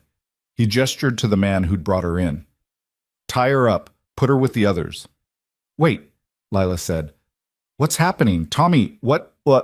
"What's happening is I'm taking what should have been mine from the start." Tommy walked toward her. Up close, she could see the coldness in his eyes. No warmth, no humanity. Adrian's been weak, soft, building rec centers and scholarship funds like he's running a charity instead of an empire. I've been cleaning up his messes for 3 years. Time for new management. "You're the one who set the bomb." Adrian said. His voice was flat, dead. The bomb, the hostages, Mateo's retaliation, all me. Tommy smiled. Mateo was easy. Told him you killed his guy, helped him plan the warehouse attack, told him where you'd be. He did the heavy lifting. All I had to do was wait for you to walk into my trap. Dante spat blood. You piece of shit, says the man tied up on the floor. Tommy turned back to Adrian. You were supposed to die at the warehouse. But you got lucky, so I adapted. Used Mateo's crew to hit your locations, take hostages, force you to come here. And here you are. The hostages, Lila said. Where are they? Safe. For now. They were bait, but they served their purpose. Adrian's jaw tightened. Let them go. Let all of them go. This is between us. No, this is a coup. And coups require witnesses. They need to see you fall, need to understand that loyalty to you is a death sentence. Tommy gestured to the men against the wall, starting with them. He raised his gun. Wait, Lila shouted. Tommy paused. You need leverage, right? Someone to keep Adrian in line? I don't need leverage. I'm going to kill him. Then you're an idiot. The words came out before she could stop them. You kill him, Dante takes over, or one of the others, and they'll hunt you down. But if you keep him alive, use him as a figurehead, you control the organization without the blowback. Tommy studied her. You're smarter than I thought. I've been around long enough to know how this works. And what do you get out of this? He stays alive. That's all I want. Lila, don't... Adrian started. Shut up, she said. To Tommy, I'll make sure he cooperates. Keep him docile. You get the empire. I get him breathing. Everyone wins. Tommy lowered the gun. Interesting. Don't listen to her, Dante said. She's stalling. Maybe. But she's right about one thing. Killing Adrian creates problems. Controlling him solves them. Tommy walked a slow circle around Adrian. You'd really play house with me in charge? Be my little insurance policy? If it keeps him alive? Yes. Adrian's head dropped. She could see his shoulders shaking, rage or grief she couldn't tell. Tommy stopped in front of her. You love him that much? Yes. Even knowing what he is? Especially knowing what he is. Tommy laughed. You're either the most loyal woman alive or the dumbest, maybe both. He gestured to the man holding her. Untie her hands. But if she moves wrong, shoot her in the leg. Her hands were freed. She rubbed her wrists, mind racing. She'd bought time. Now she needed a plan. Tommy pulled a phone from his pocket, tossed it to her. Call the board. Tell them Adrian's stepping down. Effective immediately. I'm taking over. Anyone who has a problem with it can join him on the floor. She caught the phone. And if I don't? I start shooting his people until you do. He aimed at the nearest man against the wall, starting with Marcus. Okay, she said quickly. Okay, I'll call. Good girl. She unlocked the phone. The contact list was full of names she didn't recognize. She found one labeled board. Her finger hovered over the call button. This was it, the moment she became complicit not just in Adrian's world, but in its corruption. If she made this call, she'd be handing control to a man who'd orchestrated murder and betrayal. She'd be condemning Adrian to a life as a puppet. She'd be choosing survival over principle. And she'd do it anyway. She pressed call. It rang twice. A man answered. Tommy, what's the status? Lila's mind went blank. Then, this is Lila Mercer, Adrian Vale's... She didn't have a word for what she was. I'm with Adrian. He's stepping down. Tommy Chen is taking over the organization. Effective immediately. Silence. Put Adrian on, the man said. She looked at Tommy. He nodded. She walked to Adrian, knelt, held the phone to his ear. It's true, Adrian said. His voice was broken glass. I'm done. Tommy's in charge. Anyone who wants to walk away, walk away. Anyone who stays answers to him now. More silence. Then, understood. The line went dead. Lila pulled the phone away. Adrian wouldn't look at her. Good, Tommy said. See? Easy. Now, we just need to make it official. He pulled out his own phone, started recording. Adrian Vale, former head of the Southside Territory, is hereby relinquishing all control to me, Tommy Chen. Say it. Adrian said nothing. Tommy aimed his gun at Lila. Say it or I put a bullet in her knee. I relinquish control to Tommy Chen, Adrian said. Each word sounded like it cost him a piece of his soul. Louder! I relinquish control to Tommy Chen. Good. Tommy stopped recording, sent the video somewhere. Now everyone knows. You're done. Finished. And if you try anything, if you so much as breathe wrong, I'll kill everyone you've ever cared about, starting with her. He gestured to Lila. What happens now? Dante asked. Now. You all get to live, for now. But you're confined to a location of my choosing until I consolidate power. Think of it as protective custody. Tommy gestured to his men. Load them up, separate vehicles, and someone call the cleanup crew. I want this place sanitized. Men moved. Adrian and Dante were hauled to their feet. Lila tried to go to Adrian, but a hand on her shoulder stopped her. You ride with me, Tommy said. They were separated. Adrian shoved into one van, Dante into another, the other men into a third.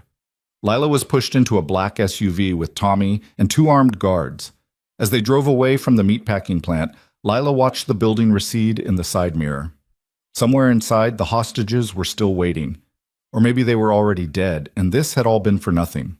Where are we going? She asked. Someplace quiet, Tommy said, where Adrian can think about his choices. You're going to kill him. Eventually, but not yet. Right now, he's useful. A cautionary tale. A reminder that even the strongest fall. And me? You're his leash. As long as you're alive, he'll behave. The day you're not useful anymore, he shrugged. She stared out the window. The city passed by. Her city, Adrian's city, now Tommy's city. Everything they'd fought for, stolen in a single night. How long have you been planning this? She asked. 2 years. Since Sophia died and Adrian started his redemption arc. I watched him go soft. Watched him waste resources on recovery centers and housing projects. Watched him turn into something weak. Tommy lit a cigarette. I tried to steer him back, but he wouldn't listen. So I took matters into my own hands. Mateo didn't blow up that recovery center? You did. I had it done. There's a difference. 3 people died. Collateral damage. They were residents, people trying to get clean. They were addicts, the world's better off. Rage flooded her. She wanted to claw his eyes out, wanted to grab the gun from the guard beside her and empty it into Tommy's face. But she sat still, hands folded, breathing through her nose, because Adrian was still alive. And as long as he was alive, there was a chance. They drove for 40 minutes, out of the city, into suburbs that thinned into farmland. The SUV turned down a gravel road, then through a gate into a compound. High fences, guard towers, lights on poles that turned night into day. A prison. Welcome to your new home, Tommy said. Inside, the compound was military grade. Barracks. Armory. A central building that looked like command headquarters. Men with rifles patrolled the perimeter. Lila was taken to a small room, concrete walls, a cot, a toilet behind a partition. No windows. A single door with a lock on the outside. Make yourself comfortable, Tommy said. You'll be here a while. Where's Adrian? Nearby, don't worry. You'll see him soon. The door closed. The lock clicked. She sat on the cot and tried not to scream. Hours passed. Or maybe minutes. Time lost meaning in the windowless room. She paced, sat, paced again.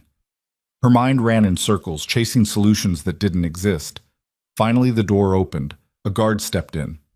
Come with me. She followed him through hallways that all looked the same. They stopped at another door. He unlocked it, pushed her inside. Adrian was there. He sat on a cot identical to hers, head in his hands. When he heard her enter, he looked up. His face was a ruin, bruised, swollen, one eye nearly shut. Jesus, she whispered. They wanted to make a point. She crossed the room, knelt in front of him. Are you okay? No. Are you? I'm fine. They haven't touched me. Yet. She took his hands. We're going to get out of this. He laughed, bitter, broken. How? Tommy owns the organization now. My people, my resources, everything. We've got nothing. We've got each other. That's not enough. It's all we have. He pulled his hands away. I should have listened to you. Should have walked away when I had the chance. Now we're both dead. It's just a matter of when. Adrian, You should hate me. You should have left me in that warehouse. Let Mateo pull the trigger. Shut up. I'm serious. This is my fault. All of it. I brought you into this, and now... She kissed him, hard, desperate, tasting blood and regret, and something that might have been hope if hope hadn't died 3 hours ago. When she pulled back, he was staring at her. I don't hate you, she said. I'm angry. I'm terrified. But I don't hate you. Why not? Because hating you would be easier, and I'm done taking the easy way out.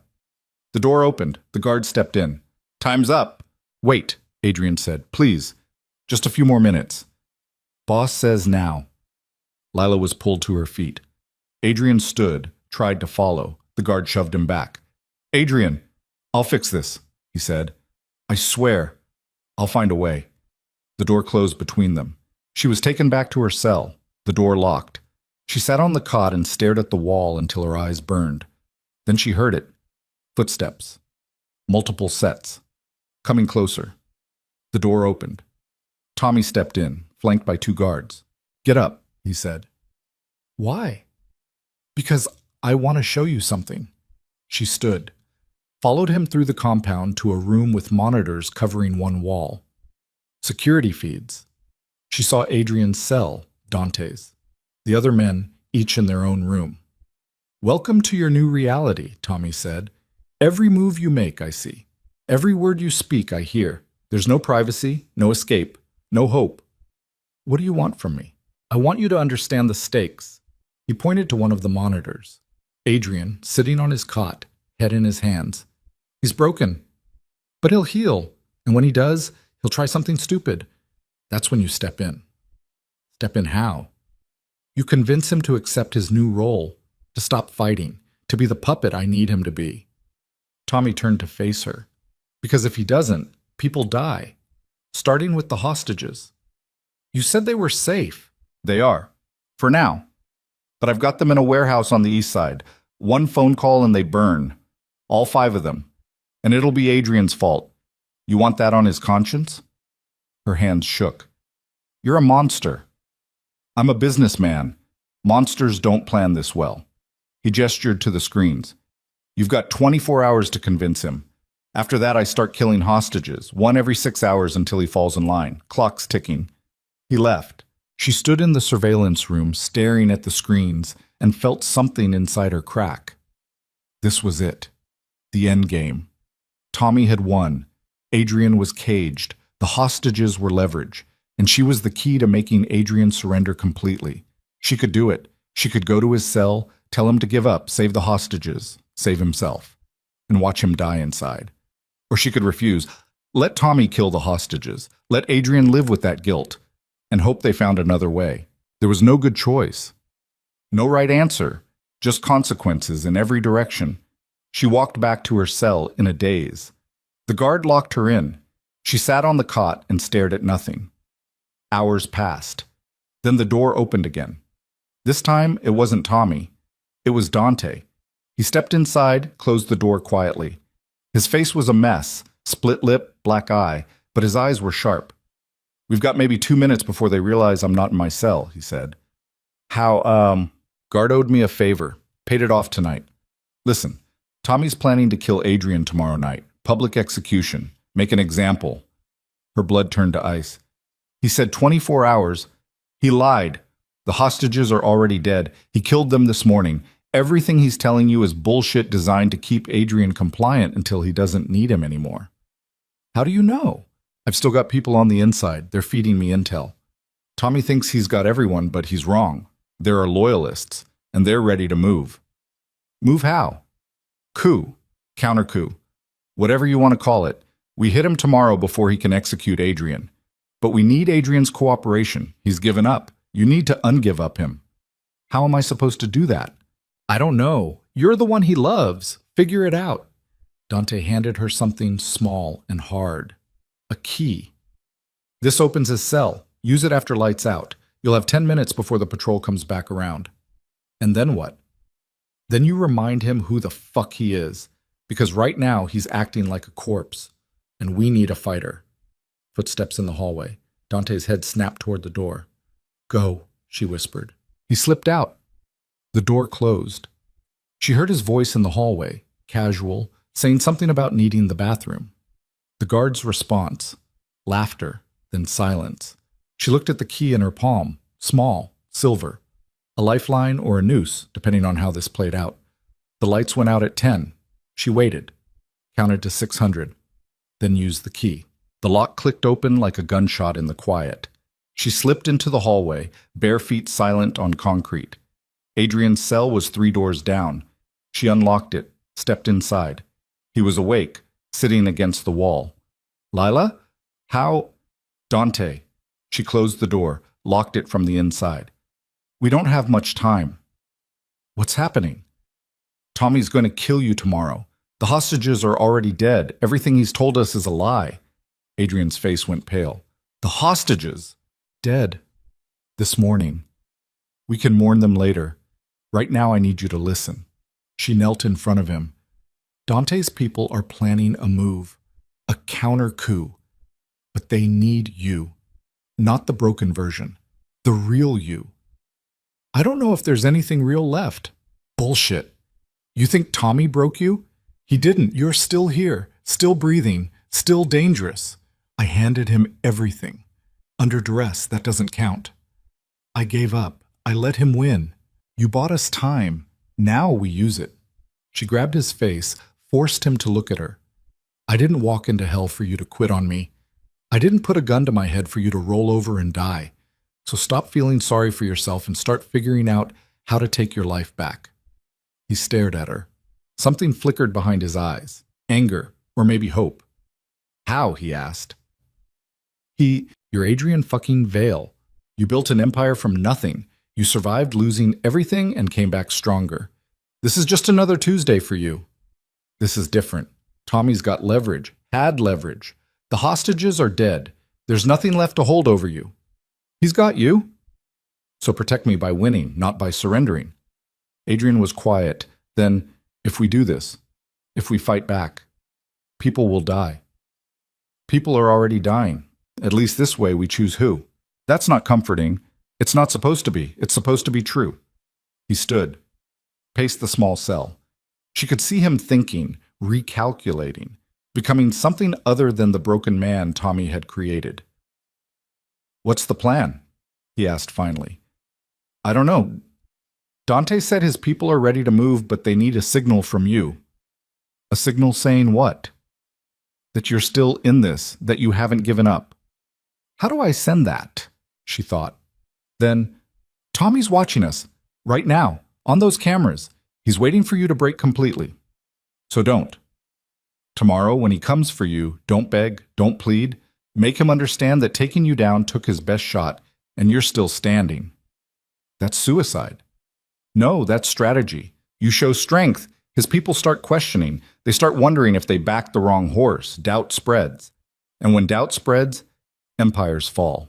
Adrian looked at her. Really looked at her. When did you become a tactician? When I fell in love with a gangster and decided to survive it. He almost smiled. Then he pulled her close, held her like she was the only solid thing in a world made of smoke. If this goes wrong, he started, it won't. But if it does, then we go down fighting, together, no regrets. He kissed her, not desperate this time, determined. Okay, he said, let's burn his empire down. Footsteps in the hallway. The patrol. Go, he said, before they see you. She unlocked the door, slipped out, locked it behind her. She made it back to her cell 30 seconds before the guard's flashlight swept past her door. She lay on the cot, heart pounding, and tried to believe her own words. They could do this. They could fight back. They could win. Or they could die trying. Either way, she was done being a victim. Morning came with the sound of boots on concrete. Her door opened. The guard gestured. Boss wants to see you. She followed him to the surveillance room. Tommy was there, watching the monitors. He didn't turn when she entered. Did you talk to him? He asked. Yes. And? He'll cooperate. Tommy turned. You're lying. I'm not. I watched the footage. Saw Dante slip you the key. Saw you go to Adrian's cell. Heard every word. He walked toward her. You really think I'm that stupid? Her mouth went dry. I let it happen, Tommy continued. Wanted to see what you'd do. Turns out you're a fighter. I respect that. But respect doesn't mean mercy. Tommy, he pulled a gun, pressed it to her forehead. Here's how this works. You're going to call Adrian. You're going to tell him you're being executed in 1 hour unless he publicly swears loyalty to me, on camera, in front of everyone. And if he refuses, I pull this trigger and make him watch the footage before I kill him too. He won't do it. He will, because you're the only thing he has left. Tommy handed her a phone. Call him now. She took the phone. Her hand shook so hard she almost dropped it. This was it. The moment everything collapsed. She could call Adrian, beg him to save her, watch him surrender everything, or she could refuse, die, and hope he survived long enough to finish what they'd started. She looked at Tommy, at the gun, at the cold certainty in his eyes. Then she made her choice. She threw the phone at his face. It hit him square in the nose. Blood sprayed. He stumbled back, cursing. She ran. Didn't know where she was going. Didn't have a plan. Just ran. Guards shouted. Boots pounded behind her. She turned a corner, hit a door, burst through into daylight. The compound, surrounded by fences. Nowhere to go, but she ran anyway. Made it 20 feet before they tackled her. She hit the ground hard, face in the dirt, hands wrenched behind her back, a knee in her spine, a gun to her head. Bring her back, Tommy's voice. Muffled, furious. They dragged her to her feet, marched her back inside, threw her into a room she hadn't seen before. It was empty except for a chair bolted to the floor. They forced her into it, zip-tied her wrists and ankles. Tommy walked in, holding a cloth to his bleeding nose. That was stupid, he said. Probably. You just signed your death warrant. I was dead anyway. At least this way I went out on my terms.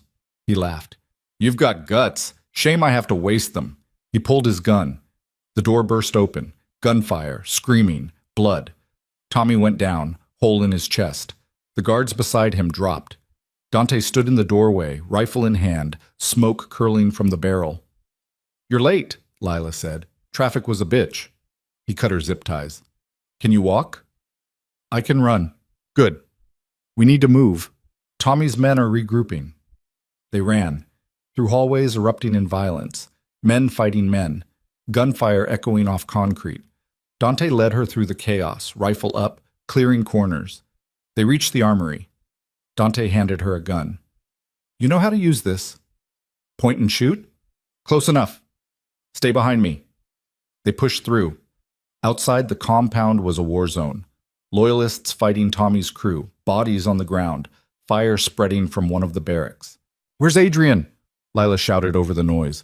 Cell block, Dante pointed. East side. They ran, made it halfway before someone shot Dante. He went down hard, blood spreading across his shoulder. Go, he yelled. Get Adrian. I'll hold them. Dante, go! Go! She ran, left him bleeding in the dirt, hated herself for it, but ran anyway.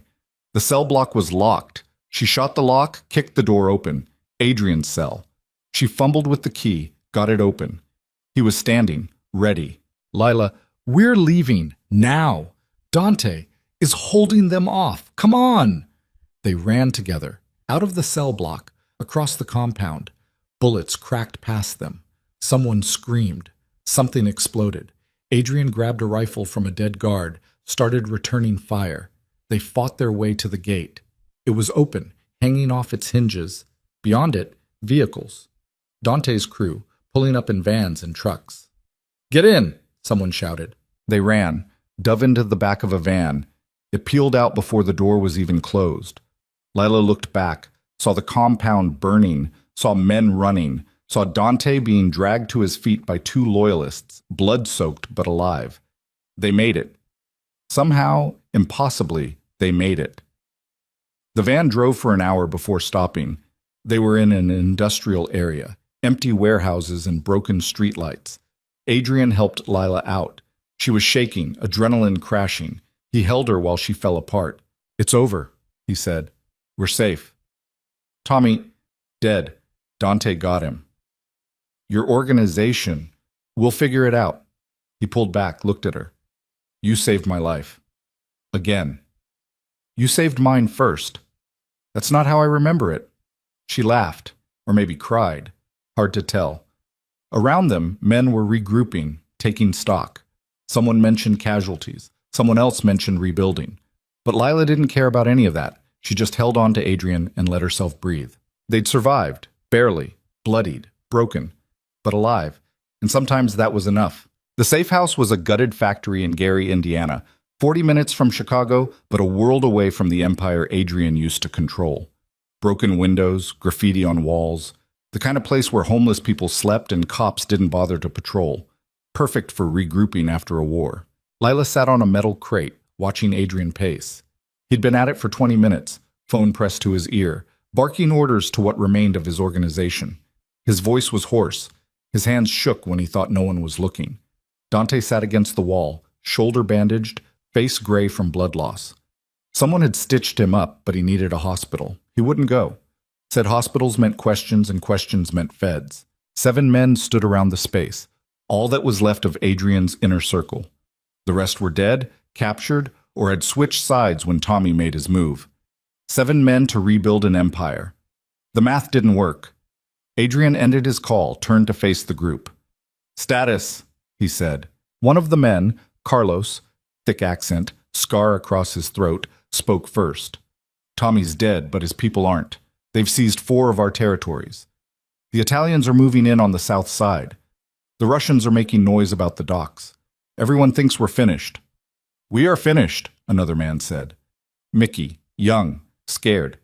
"We've got no muscle, no money, no—" "We've got me," Adrian cut in. "And that's enough. With respect, boss, it's not. Tommy burned half our operations. The feds are circling. Our suppliers won't touch us until they know who's in charge. We're bleeding out." Adrian's jaw tightened. "Then we cauterize. Fast. I want every remaining territory locked down, every supplier contacted, every debt called in. We consolidate what we have and defend it until we can rebuild." "That'll take months," Carlos said. "Then we work fast. And if the Italians or Russians hit us while we're weak, then we hit back twice as hard." Silence. The men exchanged looks. No one believed it. Lila could see it in their faces. They were here out of loyalty or fear, but not hope. Adrian saw it too. "If any of you want out," he said quietly, "walk now. No hard feelings. I'll even give you severance. But if you stay all the way. We take back what's ours, or we die trying. Those are the only options." No one moved. "Good." Adrian turned to Dante. "How bad?" "Bad. But I'll live." "You need a hospital. I need you to stop worrying about me and start worrying about the fact that we've got maybe 48 hours before someone realizes we're hiding in a condemned building and sends a hit squad." "I'm aware." "Are you?" "Because you're acting like we've got time to plan. We don't. Every second we sit here, our enemies get stronger." "What do you suggest?" Dante grimaced, shifted against the wall. "We go on offense, pick our biggest threat and cut its head off. Make a statement. Remind everyone why they were afraid of you in the first place." "The Italians," Carlos said. "They're the biggest threat. Marco Castellano's running their operation now. He's the one who allied with Tommy. Take him out, the Italians fall apart." "Marco's got 30 men protecting him," Mickey said. "We've got 7. That's suicide." "It's strategy," Dante said. "You don't need 30 men to kill one target. You need one good plan and the balls to execute it." Adrian looked at Lila. She'd been silent through all of this, watching, listening, trying to understand how these men could sit in a ruined building talking about murder like it was a business meeting. "What do you think?" he asked. Everyone turned to her. "Me," she said. "You're part of this now. You get a vote." I'm not." She stopped, took a breath. "I think you're all insane. I think this whole world is insane. But I also think Dante's right. You can't rebuild from a position of weakness. You have to show strength first. Even if it costs lives? Lives are already being lost. At least this way, you choose whose." Adrian studied her. "You sound like me." "God help me." He almost smiled. Then he turned back to the group. "We hit Marco. Tomorrow night. Dante, you're on intel. Find out where he'll be and when. Carlos, inventory our weapons. I want to know exactly what we're working with. Mickey, reach out to our suppliers. Tell them we're back in business, and they better pick a side. The rest of you, get some sleep. We move at dusk. The men dispersed. Dante pulled himself to his feet with a grunt, headed for a back room where someone had set up a makeshift communication center. Leela and Adrian were alone.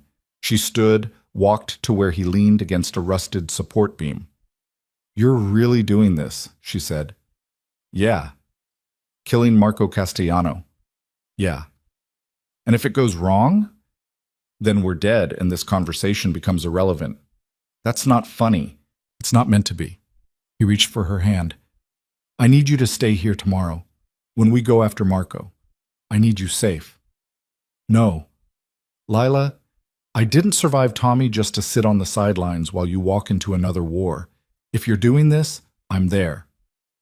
You're not trained for this. You'll get hurt, or worse. Then train me. You've got 18 hours. Teach me enough to not be a liability. That's not how it works. Make it work." He stared at her. "Why are you doing this?" "Because the alternative is sitting here wondering if you're coming back. And I can't do that. Not again." She stepped closer. "You want me safe? Keep me close. Because I'm done waiting in empty rooms for news I don't want to hear. If you come, you follow orders. No heroics. No improvisation. You do exactly what I say when I say it. Okay? I mean it." "I know." He pulled her against him. "I don't want to lose you." "Then don't. Come back alive. We both do." They stood like that, two broken people holding each other in a broken building, until the weight of tomorrow settled over them like ash. Training started at dawn. Adrian took her to the back of the factory where someone had cleared space. He handed her a gun, Glock 19, same as his. "This is the safety. This is the magazine release. This is how you rack the slide." He demonstrated. "Your turn." She fumbled through it, dropped the magazine twice. Adrian picked it up without comment, handed it back. Again. They drilled for an hour. Loading, unloading, aiming, breathing. By the end, her hands ached and she could field strip the weapon in under 30 seconds. "Good," Adrian said. "Now the hard part." He set up targets, cans on crates, paper tape to walls. Sight alignment, front post, center mass. Squeeze, don't pull, control your breathing. She fired. The recoil shocked her. The can didn't move. Again. She fired. Missed. Again. Fired. Missed. You're anticipating the recoil. Relax. Let it surprise you. She tried. Fired. The can jumped. There. Do that 9 more times. By noon, she could hit center mass at 15 feet. Not great, but good enough to not shoot Adrian in the back. Dante appeared, walking slow, favoring his shoulder. "Intel's in. Marco's having dinner tomorrow at Giordano's. Private room. Back entrance on Superior Street. He'll have 6 bodyguards, maybe more." "Escape routes?" Adrian asked. "Kitchen exits to the alley. Fire escape on the 2nd floor. Front entrance is suicide. Too many civilians." "So we go through the back. Fast and loud. In and out before his people can react. That's the idea." "What about police response time?" 4 minutes from the nearest station. We'll have maybe 3 before sirens." Adrian nodded. "Tight, but doable. We'll need a driver. Someone good. Mickey can drive. He's 22 and scared of his own shadow. He's also got the fastest hands I've ever seen behind a wheel, and he's loyal." "Fine. Mickey drives. You're staying here." "The hell I am. You've got 1 working arm and you're bleeding through your bandages. You're a liability. I'm the only one besides you who knows how to run this organization. If you die and I'm not there to take over, this whole thing collapses." "If I die, it collapses anyway." "Then don't die." They stared at each other. 2 stubborn men refusing to blink. "You stay in the car," Adrian said finally. "You don't come inside. You coordinate from the vehicle and you're ready to drive if it goes bad." "Deal." Adrian turned to Lila. "Same goes for you. You stay with Dante and Mickey in the car. You're backup, nothing more. What if you need help inside? I won't. But if you do, then you let me handle it." His voice was steel. "I need to know you're safe. That's the only way I can focus on this." She wanted to argue, wanted to insist she could help, but the look in his eyes stopped her. "Okay," she said. "I'll stay in the car." The next day crawled. Lila couldn't eat, couldn't sleep. Just sat on her crate cleaning and re-cleaning her gun until Adrian took it away and told her to stop before she wore out the barrel. At 5 p.m., they started gearing up.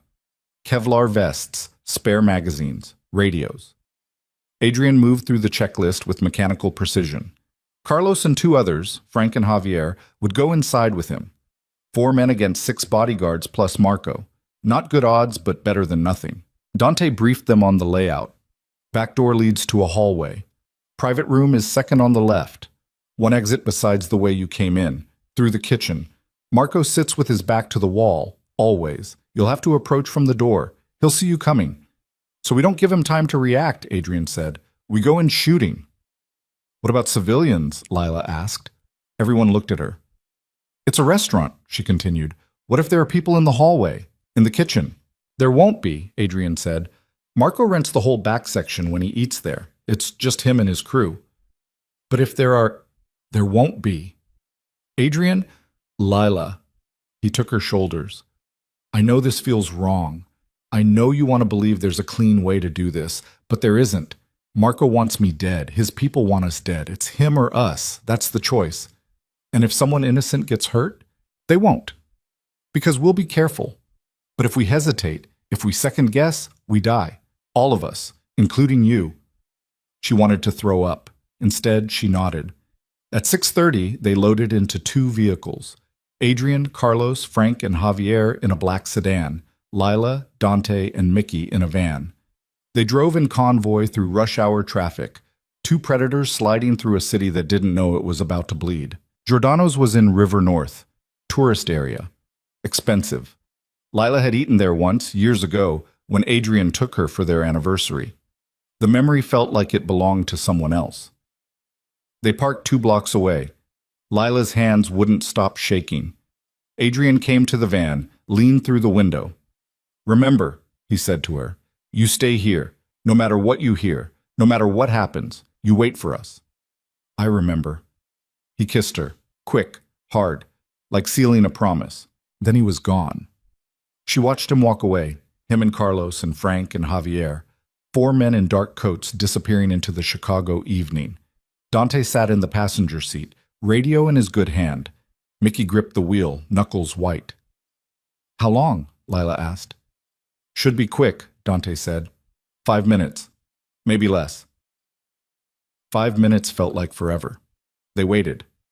3 minutes in, the radio crackled. Adrian's voice. We're in position. Going dark. Then silence. Lila counted her heartbeats. Got to 90 before the first gunshot. It sounded distant, muffled, like someone popping a balloon in another room. Then more shots, a lot more. That's not right, Mickey said. That's too many. Shut up, Dante said. He keyed the radio. Adrian, status, static. Adrian, report. More static. Then, ambush, trapped in the need extraction. The transmission cut. Shit, Dante said. They knew we were coming. How? Lila asked. Doesn't matter, we need to move. Mickey, pull up to the alley. Now. Mickey threw the van into gear. They lurched forward, tires squealing. Lila's stomach dropped. You said we'd wait. Plans change. If they're trapped, we're their only way out. They rounded the corner. The alley behind Giordano's was chaos. Bodies on the ground. Muzzle flashes in the dark. Men shouting. Too many men. Marco hadn't brought 6 bodyguards. He'd brought 20, and Adrian had walked right into them. Dante threw open the van door. Cover me. You can't. Your shoulder. I'm not leaving them to die. He grabbed a rifle from the back, stumbled out. Lila watched him disappear into the firefight. Mickey was hyperventilating. We need to go. We need to... Shut up. Lila grabbed her gun. Checked the magazine. 14 rounds. What are you doing? Getting them out. You'll die. Then I'll die. She jumped out of the van before she could think better of it. The alley was hell. Smoke. Blood. Screaming. She ran toward the back entrance, firing at anything that moved that wasn't Adrian. Her shots went wide. She didn't care, just needed to create chaos. Distraction. Someone shot back. The bullet hit the wall beside her head. Brick exploded. Shrapnel cut her cheek. She kept running, found Dante behind a dumpster, returning fire. "Where are they?" she shouted. "Inside, pinned in the kitchen." "How many?" "I don't know. Go back to the van." She ran past him. The back door hung open. She slipped inside. The hallway was dark. Smoke burned her eyes. She heard gunfire ahead, short, controlled bursts. Adrian's rhythm. She followed the sound. The kitchen was a war zone. Overturned tables, shattered glass, blood pooling on tile. Adrian crouched behind a steel counter, Carlos beside him. Frank was on the floor, not moving. Javier held his stomach, blood seeping through his fingers. Marco's men had them surrounded. 8 shooters, moving in. Lila didn't think, just raised her gun and fired, caught one man in the shoulder. He spun, went down. Everyone turned toward her. Adrian's eyes went wide. "Lila, no!" She dove behind a prep station as bullets chewed through stainless steel. "What the hell are you doing?" Adrian shouted. "Saving your ass! I told you to stay in the van." "Yeah, well, I lied." She blind fired around the corner. Heard someone curse. Heard return fire. Her gun clicked empty. She fumbled for the spare magazine, dropped it, hand shaking too bad. A shadow moved beside her. She looked up. One of Marco's men. Gun pointed at her face. She closed her eyes. The shot came from her left. The man dropped. Adrian was there, pulling her behind the counter. "Reload," he said. "Now." She picked up the magazine, slammed it home, racked the slide. Adrian's radio crackled. Dante's voice. "Police, 2 minutes out." "We need to move," Carlos said. "Now." "Javier can't walk," Adrian said. "Leave me," Javier gasped. "Get out." "Shut up." Adrian grabbed him, hauled him up. "We leave together or not at all." They ran. Adrian half-dragging Javier, Carlos covering their 6, Lila in the middle, firing wild to keep heads down. They burst into the alley. Dante was there, still shooting. Mickey had pulled the van up, rear doors open. They piled in. Dante last, firing until the magazine was empty, then diving through the door. "Go!" Adrian shouted. Mickey stomped the gas. The van fishtailed out of the alley, side panels sparking against brick. Lila heard sirens, saw flashing lights. They made a hard right. Then another. Mickey drove like he was possessed. Through red lights, wrong way down one-ways, into traffic, and out again. 5 minutes later, they were clear. 10 minutes later, they were back at the factory. Everyone stumbled out. Javier collapsed. Carlos started chest compressions. "He's gone," Dante said quietly. "No." Carlos kept pumping. "Come on, man. Stay with me." "Carlos, he's gone." Carlos sat back, hands covered in Javier's blood. Adrian leaned against the van, chest heaving. His face was spattered red. His hands shook. Lila walked to him. Didn't say anything. Just stood there. "Frank and Javier," he said. His voice was hollow. "Dead. Because I walked into a trap." "How did they know?" she asked. "Someone told them. Someone inside." "Who?" "I don't know, but I'm going to find out." Dante limped over. His bandages were soaked through. "We've got bigger problems. That was supposed to be a surgical strike. Instead, it was a bloodbath. Every cop in the city will be looking for us. The feds will accelerate their investigation. And Marco's still alive." "Where is he?" Adrian asked. "Got out through the front while we were pinned in the kitchen. He's in the wind." Adrian's fist hit the van. Once, twice, denting metal. "We failed," he said. "We lost 2 men and gained nothing." "We gained information," Dante said. "We know there's a rat. We flushed them out. We cut off Marco's intel." "And how do we do that?" "We feed different information to different people. See which version gets back to Marco." "That'll take time we don't have." "Then we make time." Adrian turned to the group. 4 men left. 4 exhausted, bloodied, terrified men. "Listen up," he said. "Tonight was a disaster, but it's not over. Marco thinks he won. Let him.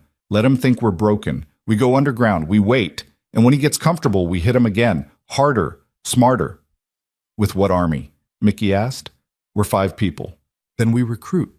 We find every soldier Tommy displaced, every supplier Marco screwed, every person with a grudge against the Italians, and we build something new. That'll take weeks. Then we work fast. Adrian's eyes were hard. I'm not giving up. Not on this organization. Not on you. And sure as hell not on revenge. Marco Castellano is a dead man. He just doesn't know it yet. No one argued. They dispersed. Dante to make calls, Carlos to tend wounds, Mickey to secure the perimeter. Lila stayed with Adrian. You could have died, he said without looking at her. So could you. I told you to stay in the van, and I told you I was done sitting on the sidelines. This isn't a game, Lila. People die. You almost died. But I didn't. He turned to face her. Next time you might, and I can't. His voice broke. I can't lose you. Not like Emma. Not like everyone else I've ever cared about. She took his face in her hands. Then let me fight. Let me be part of this. Because trying to protect me by pushing me away doesn't work. It just makes us both miserable. I'm trying to keep you safe. I don't need safe. I need you. Alive. Fighting. Winning. She kissed him. Tasted smoke and blood. We do this together or not at all. He pulled her close. Held her like she might disappear. Together, he whispered. They spent the next 2 days rebuilding. Dante's contacts came through. Soldiers Tommy had cast aside. Suppliers Marco had muscled out. Low-level operators looking for new management. By the third day, they had 15 people. Not an army, but a start. Adrian drilled them. Weapons, tactics, discipline. He was relentless. Brutal. Turning civilians into soldiers in 72 hours. Lila trained with them. Adrian stopped trying to keep her separate. If she was going to be part of this, she needed to be ready. On the fourth day, Dante came through with actionable intel. Marco's moving a shipment, he said. They were gathered in the factory's main room.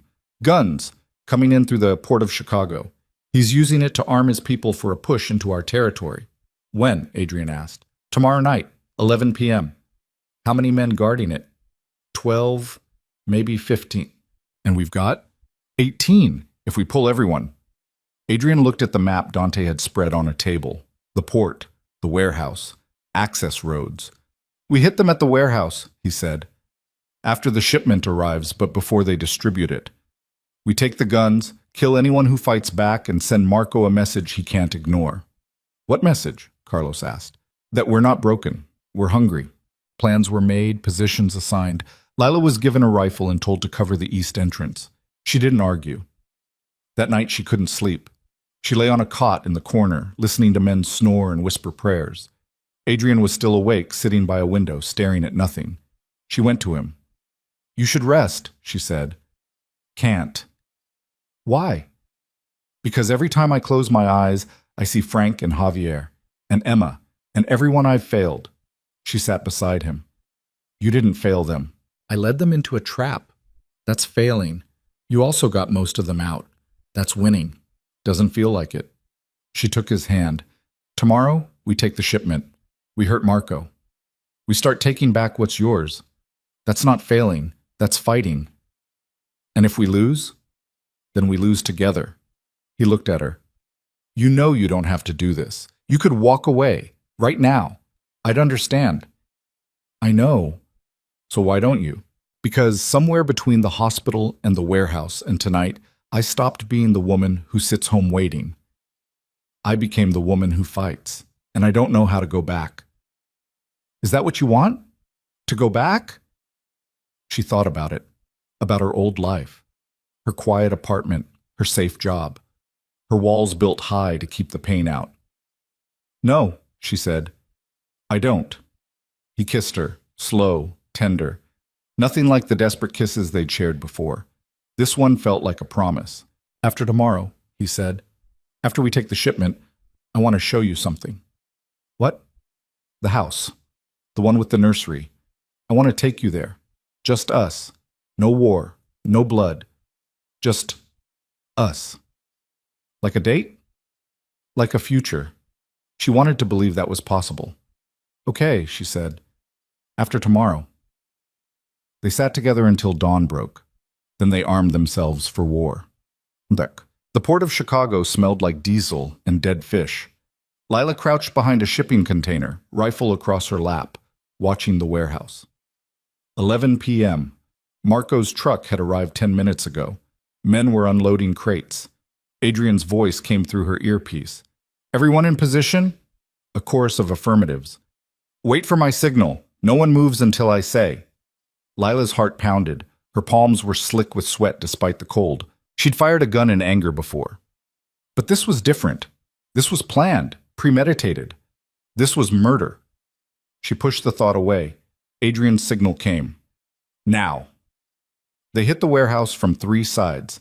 Lila stayed at her position, rifle up, covering the east door like Adrian had ordered. Gunfire erupted inside, shouting, screaming. A man burst through her door running. She aimed, hesitated.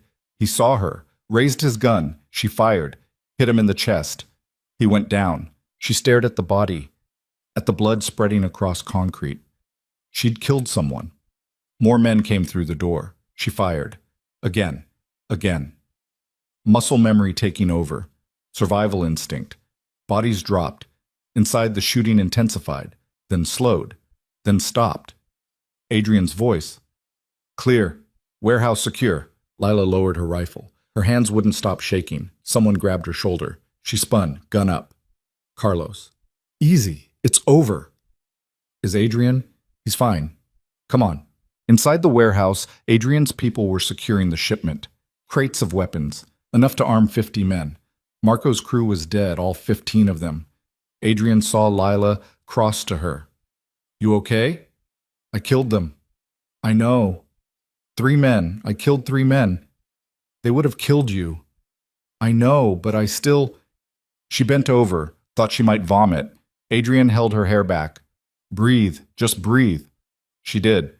Eventually the nausea passed. "I'm okay," she said. "You sure?" "No, but I will be." Dante appeared. "We've got company. Marco's sending reinforcements. ETA 5 minutes. Load the trucks," Adrian said. "Everything. We move now." They worked fast, crates into vehicles, bodies left where they fell. They were pulling out when headlights appeared. 4 cars. Coming fast. "Go!" Adrian shouted. "I'll hold them." "No!" Lila grabbed him. "Together, remember?" He looked at her, then nodded. They ran for the last truck. Bullets pinged off metal. They dove into the back.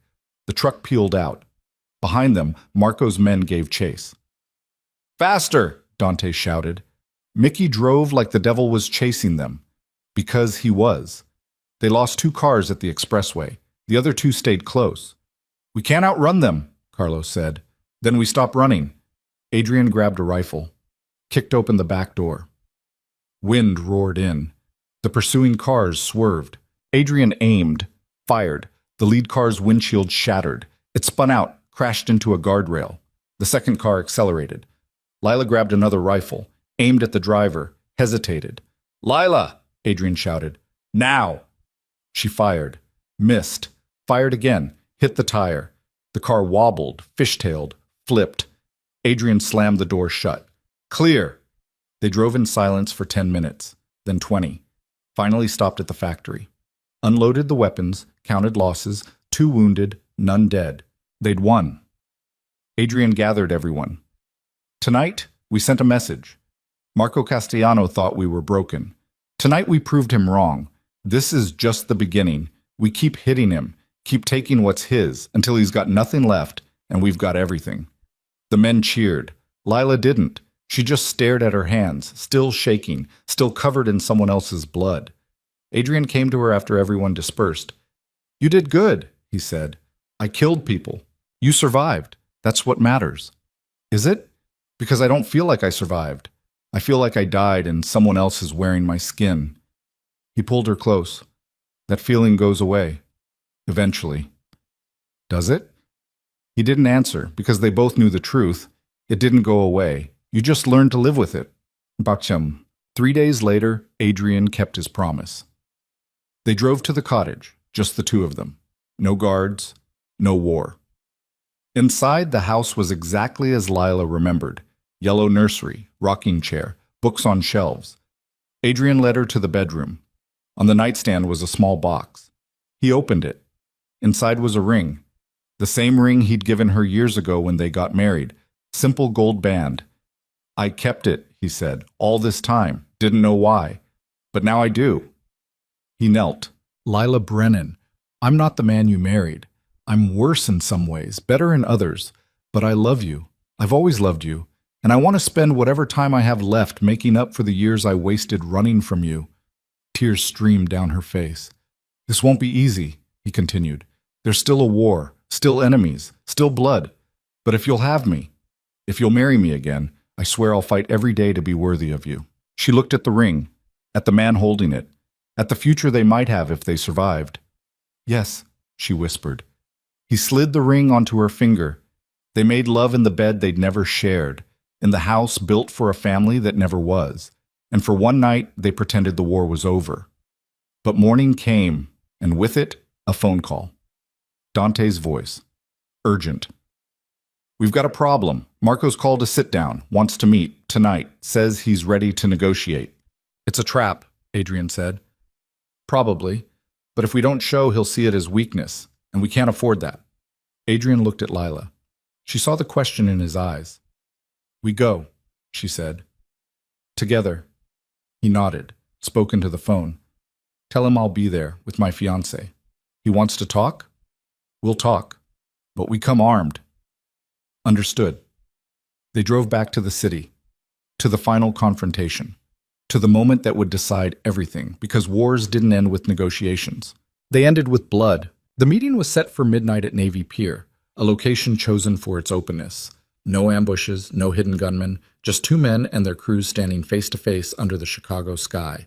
Adrian didn't believe it for a second. They arrived 30 minutes early. Dante coordinated from a vehicle 2 blocks back, still recovering but functional.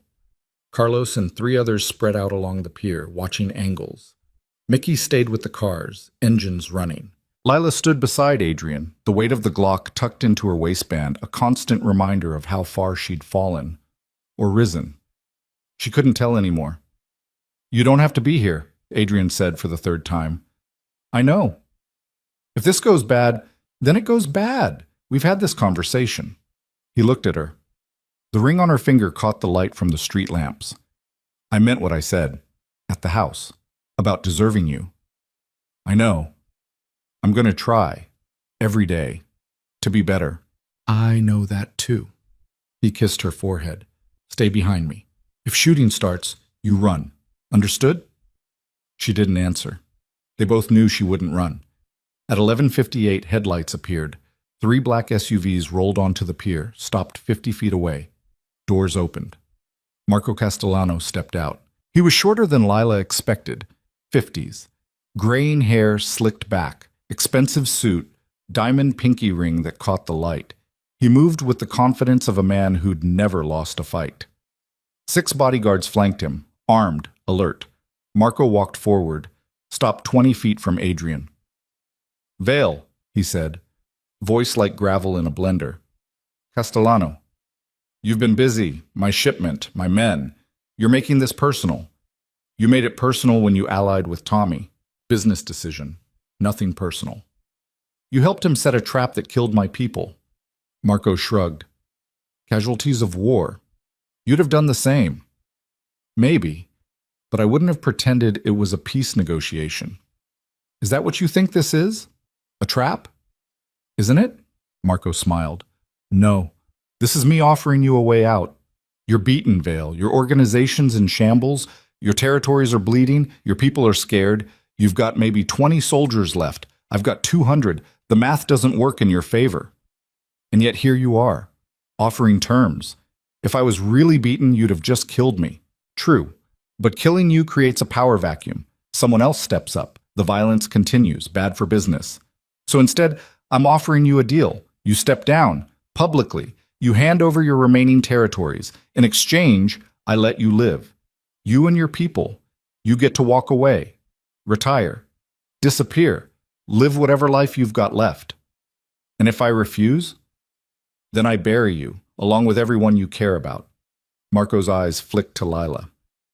Including her. Adrian's jaw tightened. You threaten her again, negotiations over. It's not a threat. It's a fact. You keep fighting, she dies. Maybe not today. Maybe not tomorrow. But eventually, someone's bullet finds her. Is that what you want? Her blood on your conscience? Another ghost to keep you up at night? Lila felt Adrian's hand twitch toward his gun. Don't, she whispered. He didn't move. Marco continued, I know about your daughter, Emma. I know what losing her did to you. You really want to go through that again? Watch another woman you love die because you were too stubborn to walk away? You don't know anything about my daughter. I know she's the reason you're broken, the reason you ran, the reason you became this. Marco gestured around them. A criminal pretending he's building something meaningful. You're not a king, Vale. You're a ghost haunting your own grave. Adrian took a step forward. Carlos moved with him. Marco's guards tensed. Careful, Marco said. We're here to talk, not die. Then talk. What do you really want? I told you, your surrender, your territories, your resources, everything you've built. In exchange, you get peace. Peace at gunpoint isn't peace, it's slavery. Call it what you want, but it's the only offer you're getting. Adrian was quiet for a long moment. Lila could see him calculating, weighing options, looking for angles.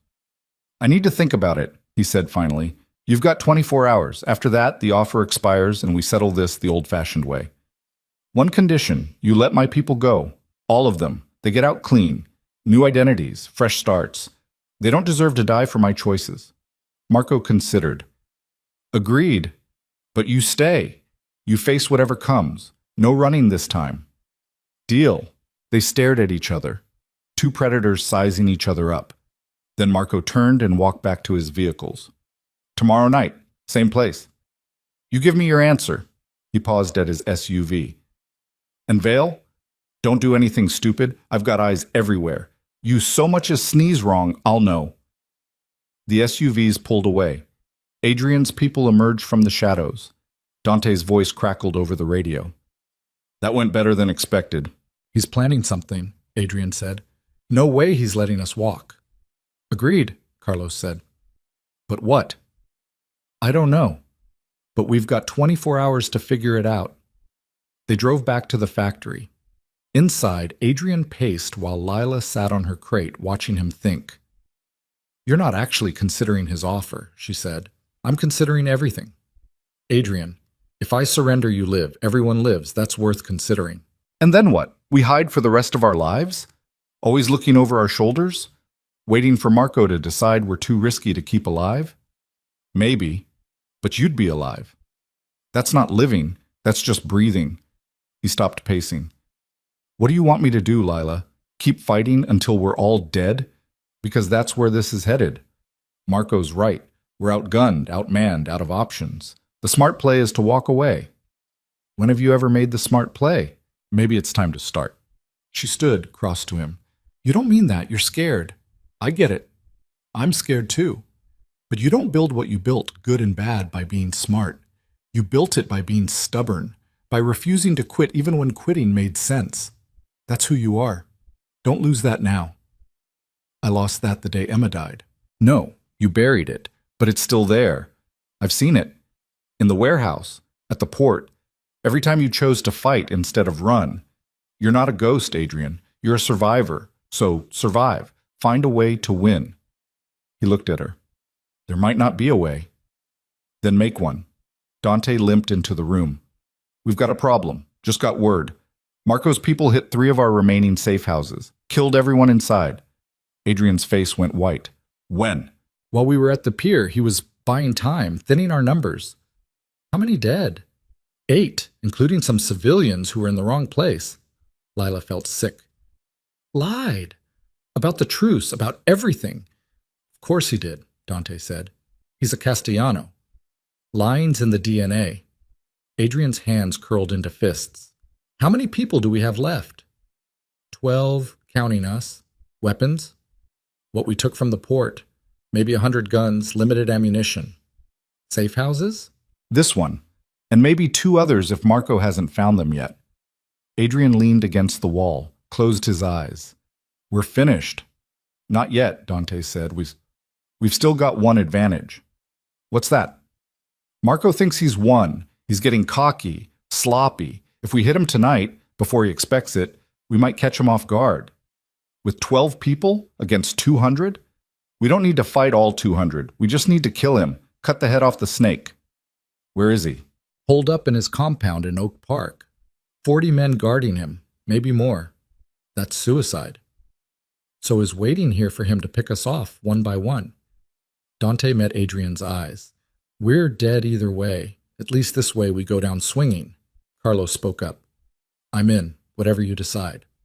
The others murmured agreement. Adrian looked at Lila. What do you think? I think Dante's right. If we're going to die, let's make it mean something. You understand what you're saying? If we do this, we're not coming back. This is the end, win or lose. I understand. He studied her face, looking for doubt, for fear, for any reason to say no. He found none. Okay, he said quietly.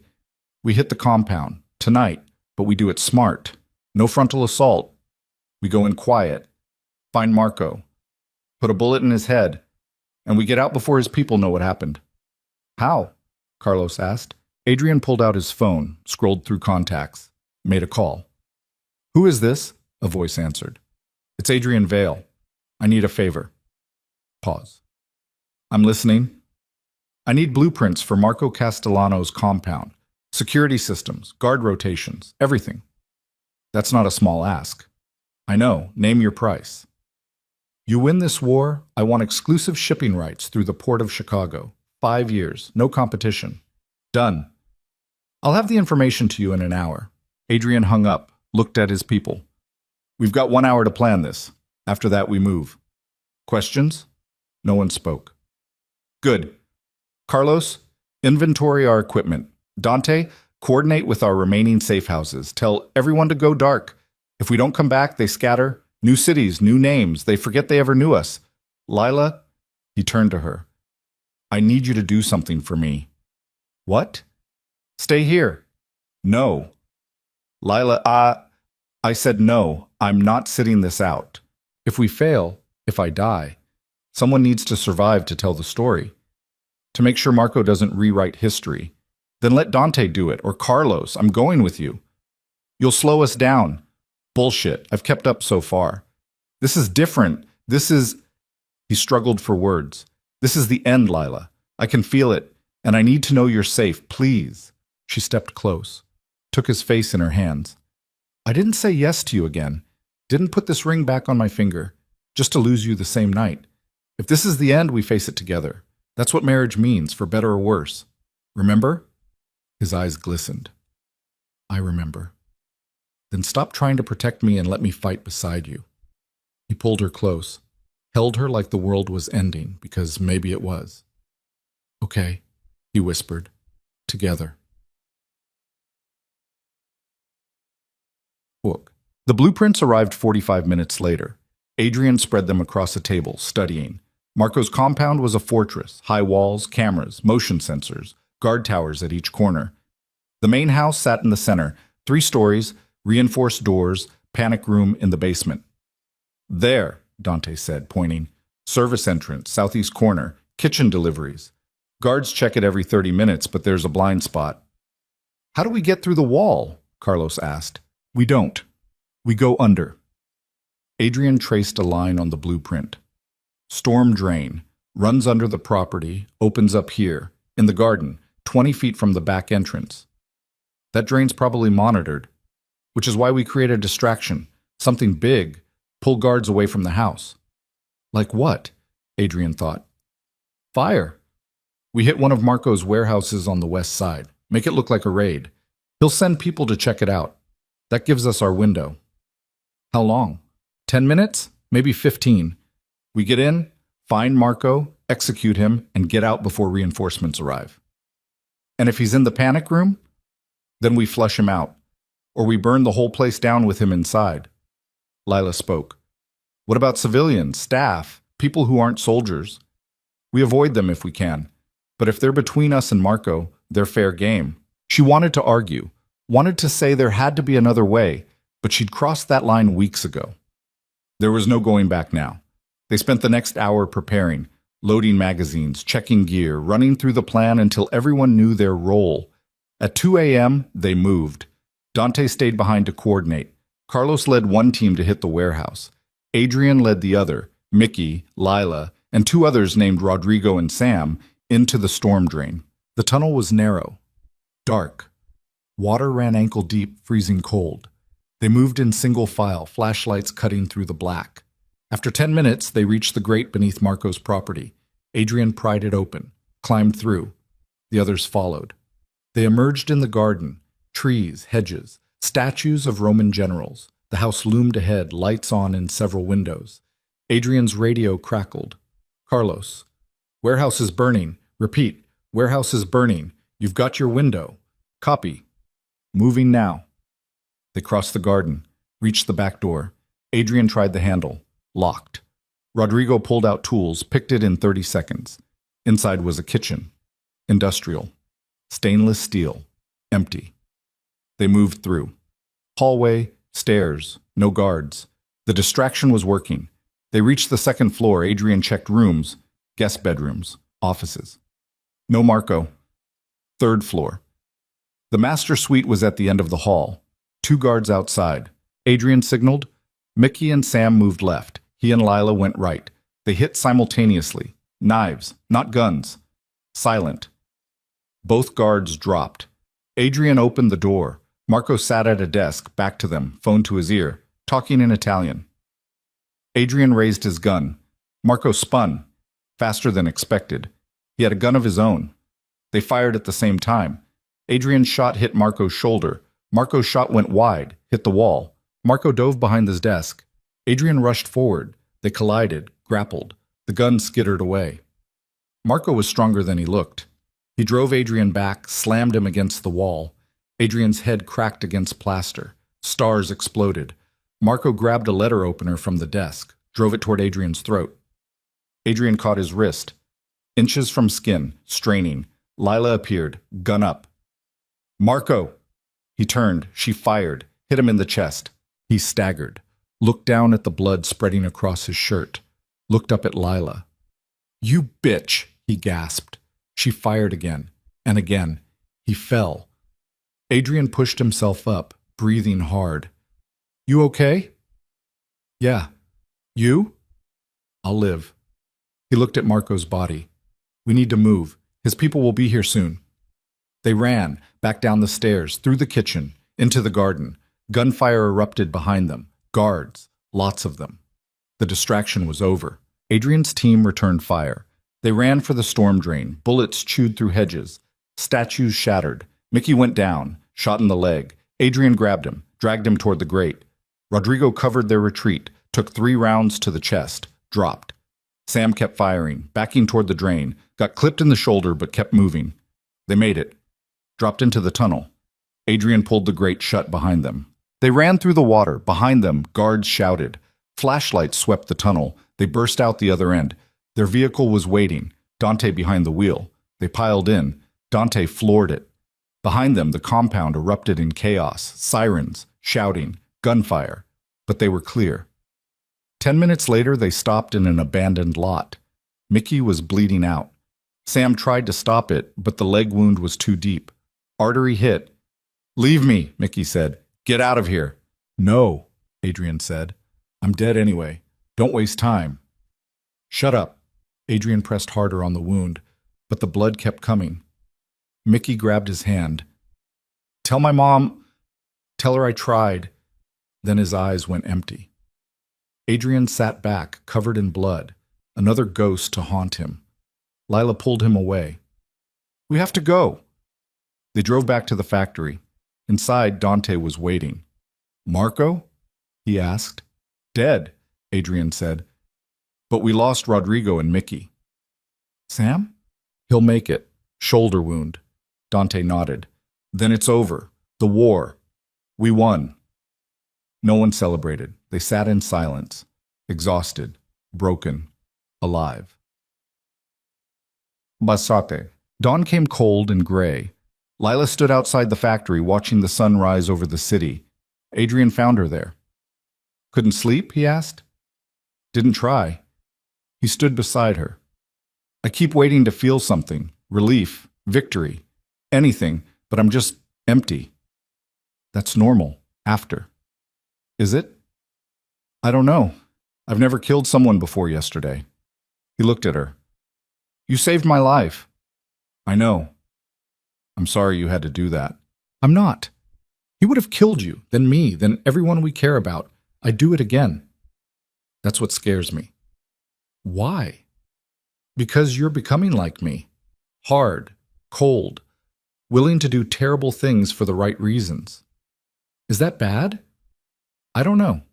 But I know it changes you, and I don't want you to wake up one day and realize you've turned into someone you don't recognize. She took his hand. Then we help each other